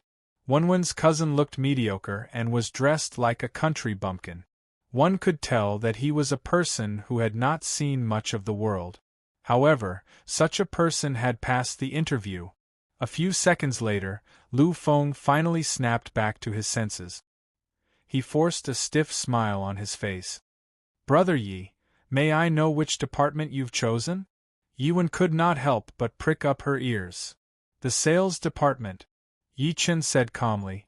Lu Feng was stunned at first, then he revealed joy on his face. All of the gloominess that he had earlier was swept away. He almost could not help but laugh out loud. "The sales department. Great. I happen to be the manager of the sales department. Yi, we're going to have fun in the future." Lu Feng regained his calm expression from before. He smiled playfully. "Brother Yi, I'd like to welcome you on behalf of the sales department." Yi Chen glanced at him in deep thought. Lu Feng is the manager of the sales department. Yi Wen, who was standing aside, hugged Lu Feng's arm by instinct. There was a faint hint of pride on her face. Yafel was a big company. The sales manager's annual salary was around 150,000 yuan. Including the team's performance and commission, the annual salary would usually be 300,000 to 400,000 yuan. That was what Yi Wen was proud of. Her boyfriend had become a department manager in less than 2 years. It was possible for him to become a department director, regional director, or even a branch manager. Meanwhile, you're my cousin, Yi Chen. Putting aside the fact that you've wasted 5 years and accomplished nothing, you're even working for my boyfriend now. It's embarrassing. Zhou Kai pushed his glasses and said in a lecturing tone, "You're Yi Chen, right? Since you've joined our sales department, you must listen to all of Master Lu's instructions from now on. Don't drag our team down, and don't embarrass Master Lu." "That's right. Although you're Wenwen's cousin, there's no such thing as family in the company. If you really make a mistake, there's no room for negotiation." Zhao Qian pulled a long face as if she had transformed into the company's upper management. "Oh," Yi Chen responded calmly. "Don't you have anything to say to Master Lu?"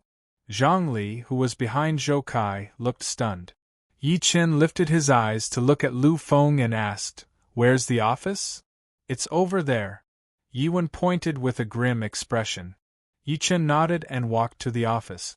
After he left, Zhou Kai could not help but say, "Master Lu, this guy seems a little arrogant. We're reminding him out of kindness, but he's a little impatient. Not only that, but he doesn't respect you, his superior." "That's right. This guy doesn't even know the basic workplace rules. His EQ is too low," Zhao Qian agreed. Zhang Li thought about it and said, "Could it be that he doesn't respect you because he's Wenwen's cousin?" Lu Feng squinted as he watched Yi Chen leave. He scoffed, "All right, stop talking. I've always been a person who separates work from public. Naturally, I'll reward him if he performs well, but I'll punish him if he doesn't. Yi, let's have fun in the future." Yi Wen bit her lip, feeling wronged. Chapter 16. The efficiency of a big company was indeed different. Yi Chen had completed all the procedures as soon as he joined the company, including his work pass, salary card, and so on.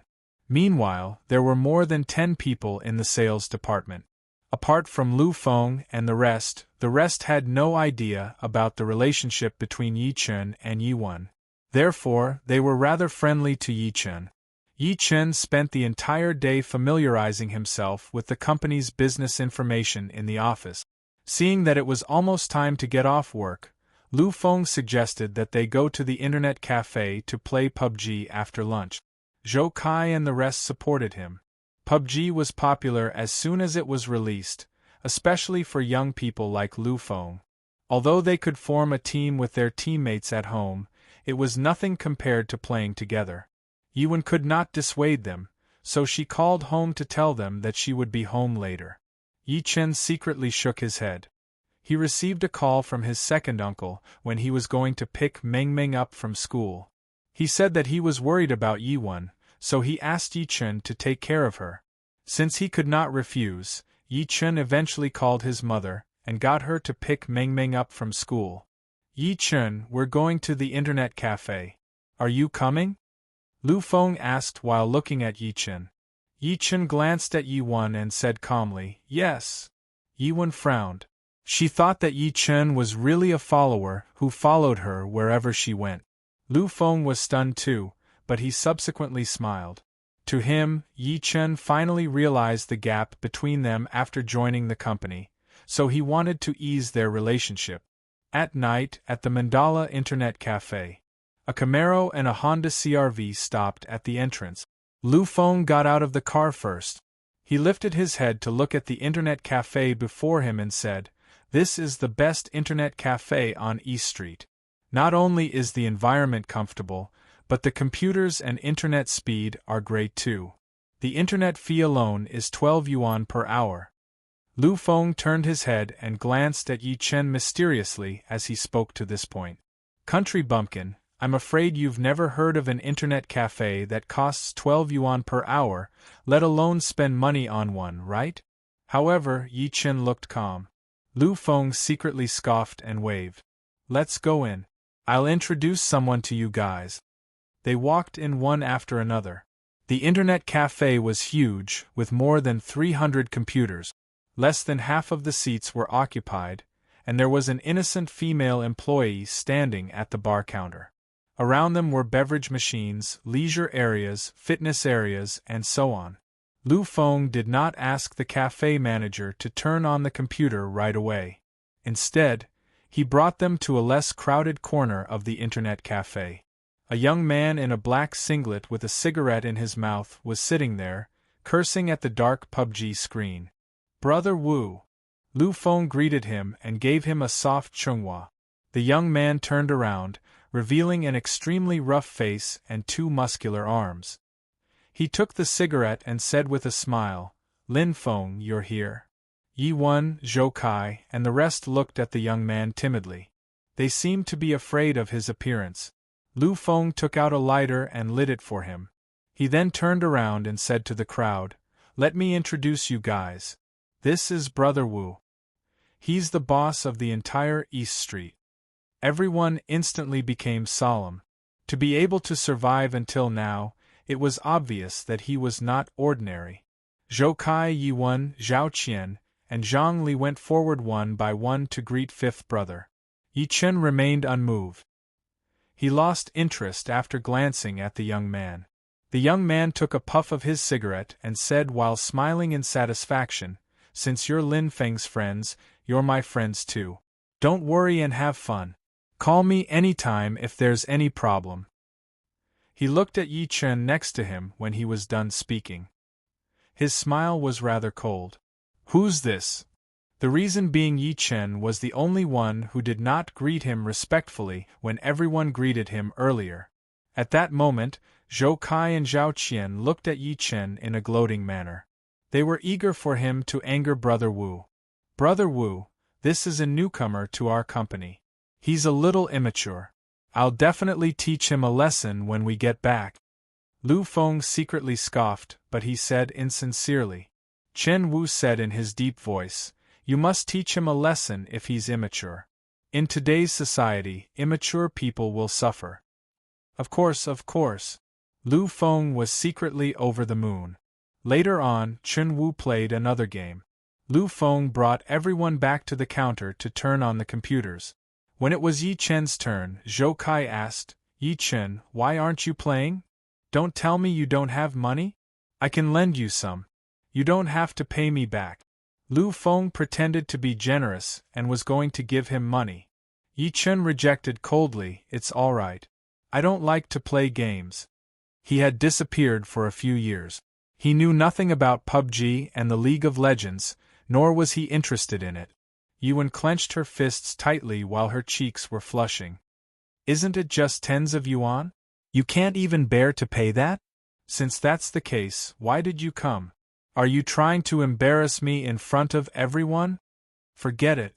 He can play if he wants to," Zhao Qian said impatiently. She took the ID card that had been charged and walked to the boarding area. She specially chose a seat with a better location and sat down. Lu Feng held Yi Wen's hand and sat down too. Soon, the few of them logged into the game and began their journey of PUBG. Meanwhile, Yi Chen sat aside with his eyes closed. Nobody knew how long had passed when a few people walked into the internet cafe. The leader was a young man. He seemed to be drunk as he staggered and had to be supported by someone. The young man burped after he stood still. He said while looking at the entire internet cafe that reeked of alcohol, "All of you, scram. Scram. I'm booking this internet cafe." The entire internet cafe fell into silence as soon as he was done speaking. The entire internet cafe fell silent in an instant. Everyone looked up at him. Some people with bad tempers instinctively opened their mouths and wanted to scold him, but when they saw the few burly men behind the young man, they shut their mouths. Those who were smart knew that these people were not simple. The female employee, who was startled, walked over and said in a trembling voice, "Sir, please don't, pa." The young man slapped her and said in a muffled voice, "Scram. Scram. I'll count to 3. Gasp. The entire internet cafe was in chaos. The crowd rushed to the entrance like a swarm of bees. Most of them left within the blink of an eye. They did not even have the time to pay the bill and log off. Only Yi Chen, Lu Feng, and the rest were left. Yi Wen's pretty face had a change of expression as she approached Lu Feng by instinct. Zhang Li stammered, "As should we leave too?" "No need. This internet cafe is under Fifth Brother's protection." Lu Feng smiled calmly. He got up and walked to Chen Wu. He asked, "Fifth Brother, who are they?" "I'll go and ask them." Chen Wu walked to the bar counter, looking rather upset. This internet cafe was under his care, and the boss of the internet cafe also gave him a monthly allowance. After today's incident, how was Chen Wu going to survive in the future? Chen Wu looked at the drunk young man and said while smiling, "Brother, I'm Chen Wu. Those who respect me in the underworld call me Fifth Brother. You guys, pa." He was slapped before he was done speaking. The young man had disdain written all over his face. "I don't care if you're Fifth Brother or Eighth Brother. You'll have to bear the consequences if you don't get out now." Chen Wu looked terrible, as if he had eaten a fly. He kicked the young man first. "F***CKU. How dare you cause trouble in my territory?"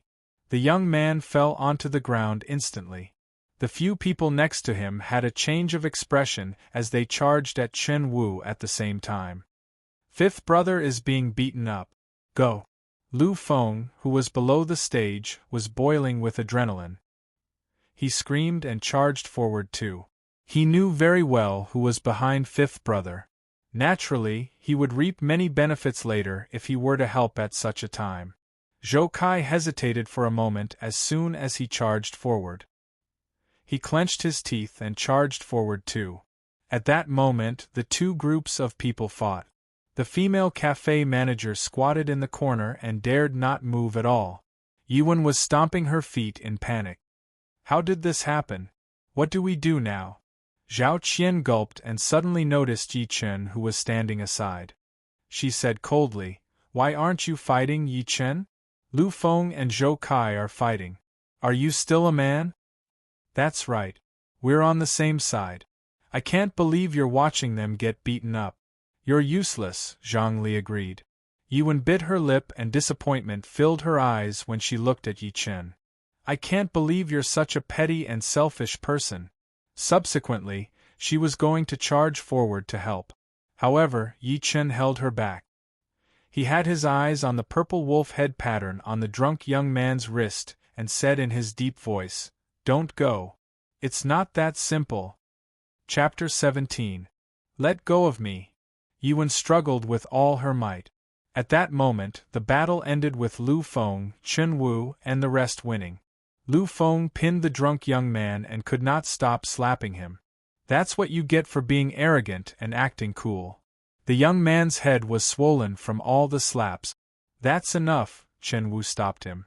The drunk young man sobered up after someone helped him up. He said to Lu Feng and Chen Wu while covering his nose in resentment, "You guys are dead.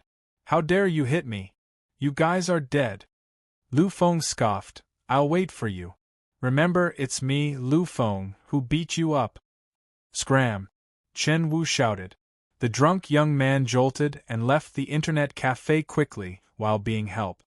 As soon as they left, Yiwen shook Yi Chen's hand off and walked over. She took a good look at Lu Feng.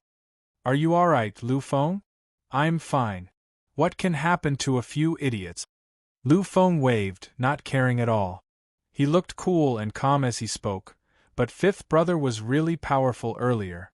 He beat those bastards up with just a few punches and kicks. Chen Wu patted Lu Feng's shoulder. Thanks for what you did earlier, Xiaofeng.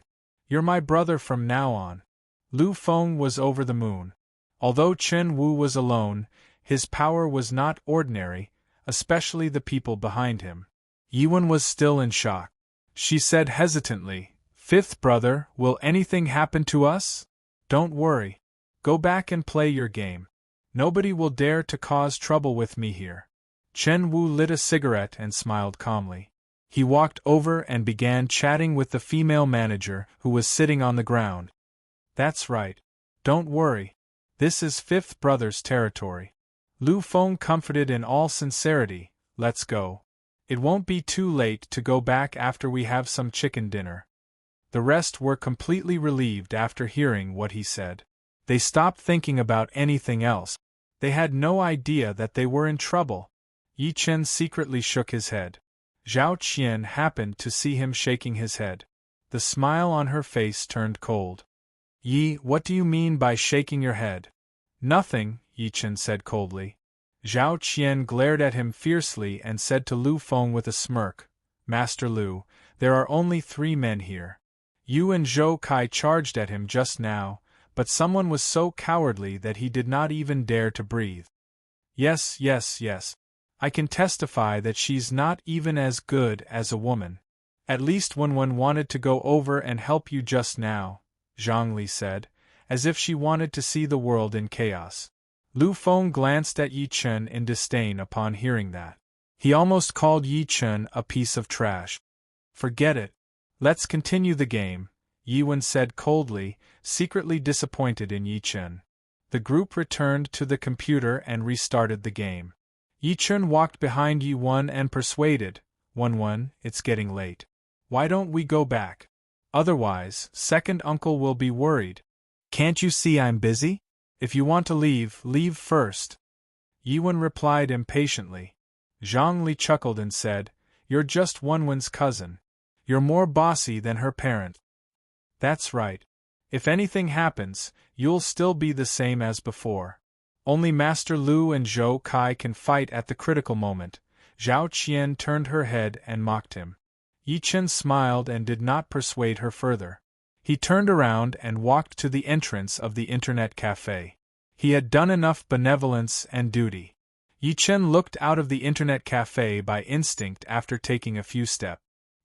He seemed to have sensed something, so he could not help but frown. As expected, what's coming has come. Let's see how you guys are going to handle this. A mocking smirk appeared at the corner of his lips. He walked straight back and found a random spot to sit down. He lit a cigarette quietly. Just when Chen Wu was going to take out his phone to make a call after getting the female manager to clean up the mess, he heard a loud bang all of a sudden. He turned his head immediately. He saw the internet cafe's glass door shatter. 20 to 30 hunks in suits rushed in and blocked the entrance. Lu Feng and the rest who were playing games were shocked when they heard the noise. They stood up from their chairs by instinct. They were shocked when they saw the people at the entrance. Lu Feng secretly gulped. A terrifying thought popped into his head all of a sudden. Don't tell me that guy called these people here? Chen Wu's expression changed slightly.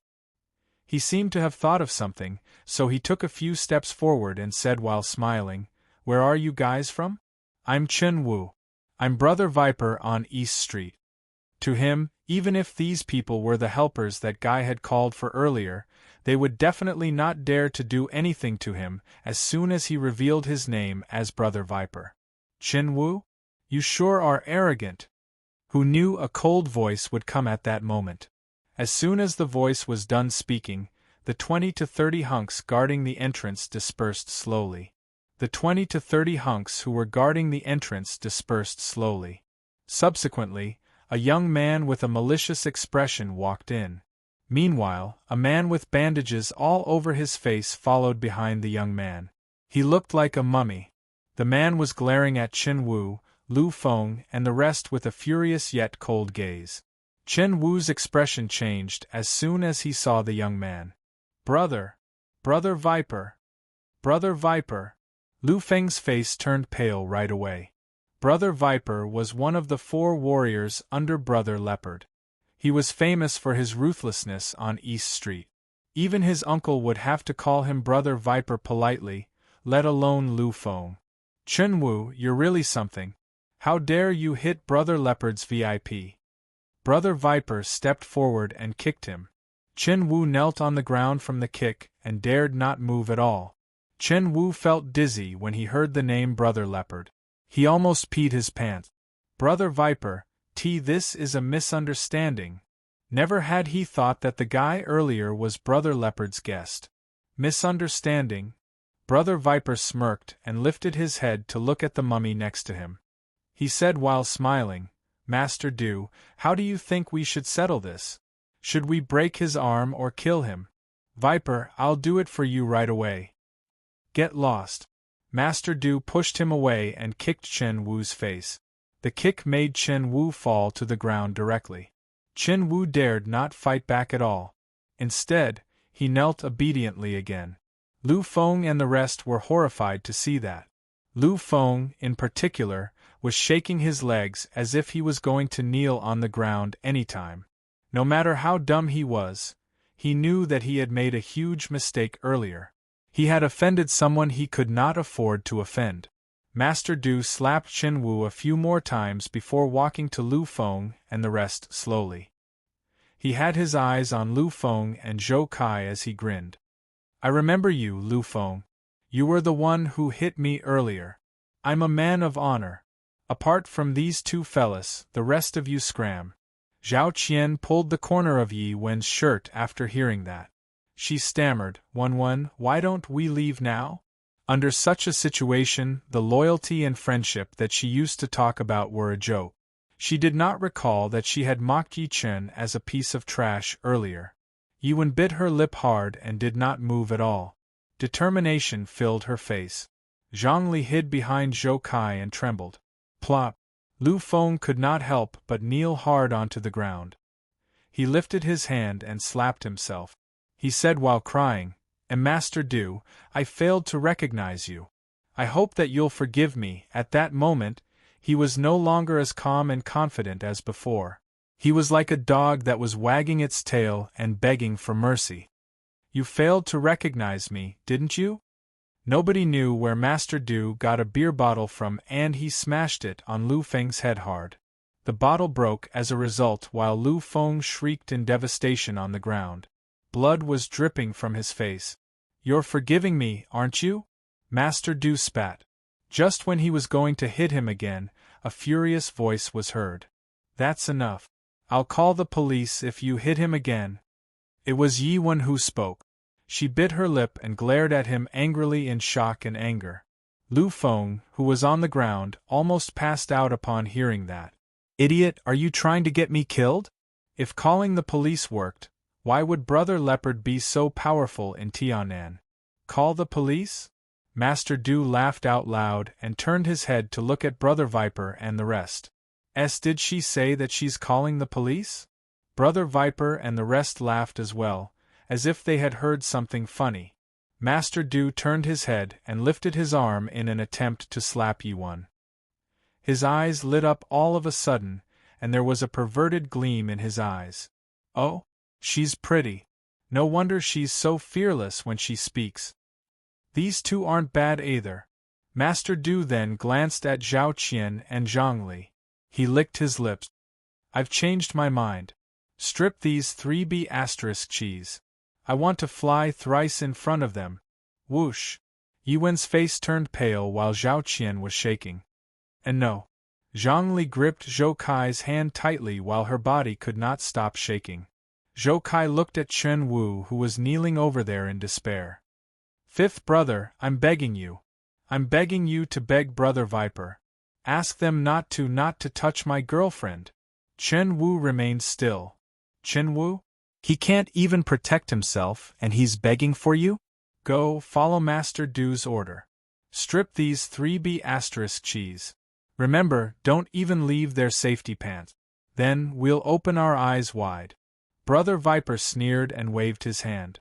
3 hunks in suits walked out from behind him and walked to Yi Wen and the rest. The leader extended his hand toward Yi Wen's boobs directly. Yi Wen's body shuddered as tears rolled down her face, slowly. She closed her eyes in despair. At this moment, an emotionless voice resounded. Chapter 18. The voice that came out of nowhere was neither loud nor soft, but it was loud enough to be heard by everyone. The internet cafe fell into silence at that moment. Who was that? How could he be so arrogant? Everyone's expression froze as they looked toward the source of the voice. They saw a young man sitting on a chair in the 3rd row of computers. The young man looked mediocre. He had a cigarette in his mouth, and the ashes did not fall. He looked extremely calm and lazy. He sat there as if nothing had happened despite everyone's cold stare. Yi Wen's body jolted as she thought the voice was rather familiar. She turned her head to look by instinct and covered her mouth immediately. It's him. Zhao Qian's body that was initially shaking froze as disbelief filled her face. Yi Chen. Zhang Li and Zhou Kai were so shocked that their mouths were wide open. Lu Feng, who was on the ground, looked like he had seen a ghost. Subsequently, he scoffed. Idiot! How dare he say something like that at a time like this? Can't he see Chen Wu kneeling on the ground like a coward? He must be asking for death.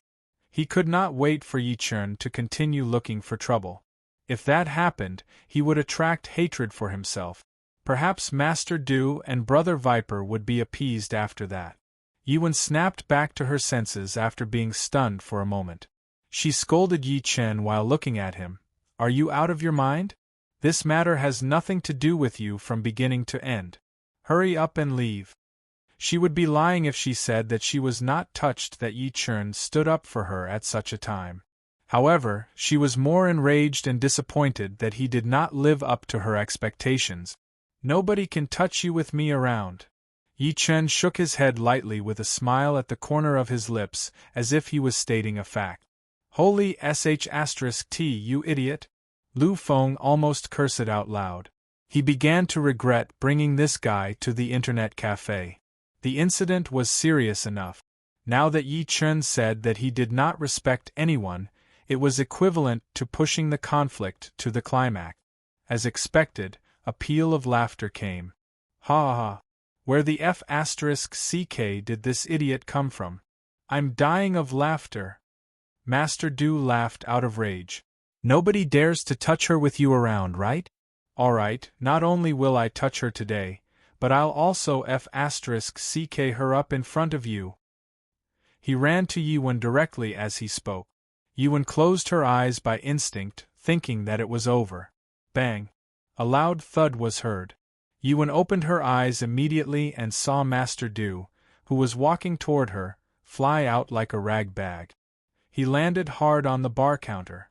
A silhouette appeared in front of her. Yi Chen. Yi Wen rubbed her eyes. She was so shocked that she could not speak at all. How is this possible? Lu Feng could not help but exclaim in shock because he saw Yi Chen send Master Du flying with a single slap. Zhao Qian and the rest were dumbfounded. Yi Chen flicked the ash off his cigarette and grinned while looking at young Master Du, who was being helped down. I told you that nobody can touch her as long as I'm here. Viper, what the F***ck are you waiting for? Kill them for me. Young Master Du roared with a ferocious expression. Because he used too much strength, he tore his wounds and coughed repeatedly. All of you attack. Dead or alive. Viper waved his arm.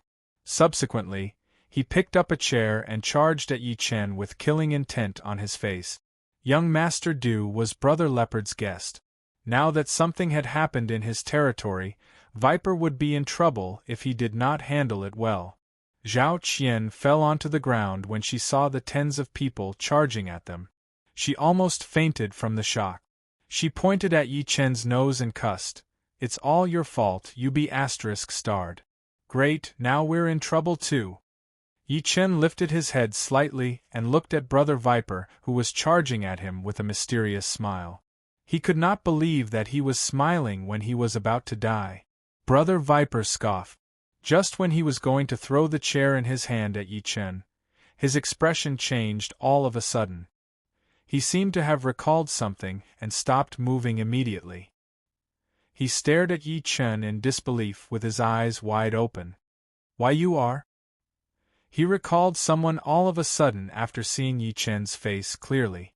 It was that person who had wreaked havoc in the club a few nights ago. First, he sent Wu Chongchun flying like a god of war. Subsequently, he broke Brother Leopard's finger in an overbearing manner. After that, Brother Leopard ordered everyone not to offend that person. At that moment, a bone-piercing chill rushed into Brother Viper's heart. He was terrified. Just when he gulped and was going to say something, a shriek was heard. F***ck off. The word F***ck off almost scared Brother Viper out of his wits. He had fear on his face. It was him. It was him. The voice and the tone were exactly the same. It could not be wrong.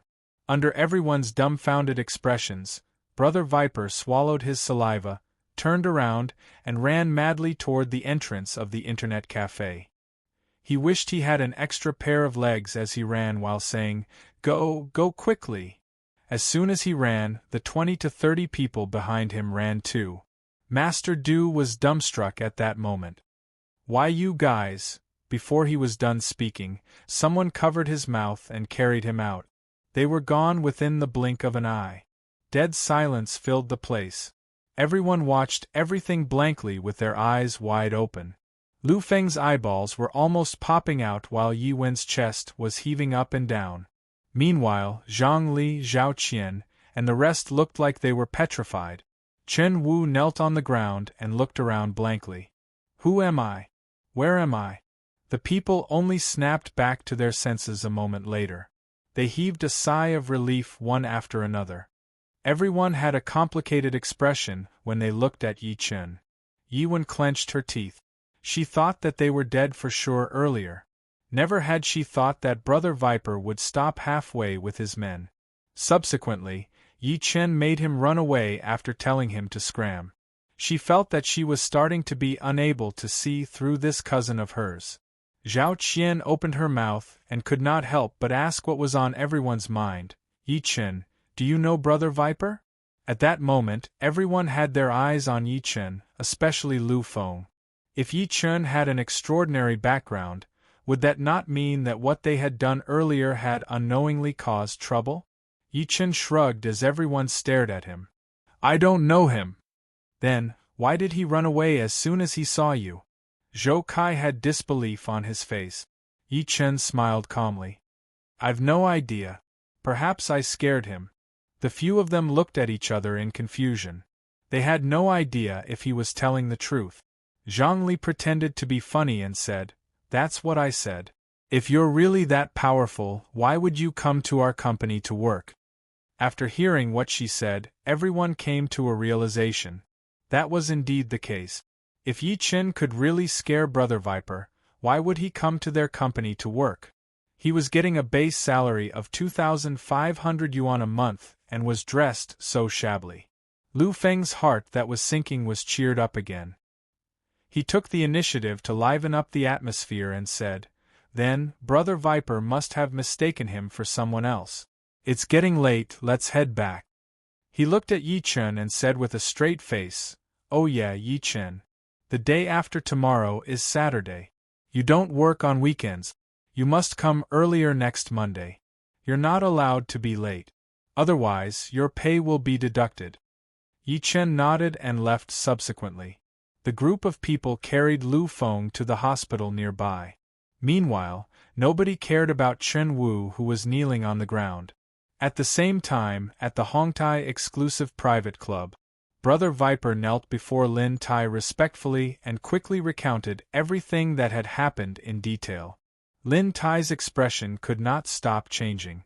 He eventually inhaled sharply. "Are you sure you're not mistaken? Brother Leopard, I swear with my head that I'm absolutely right.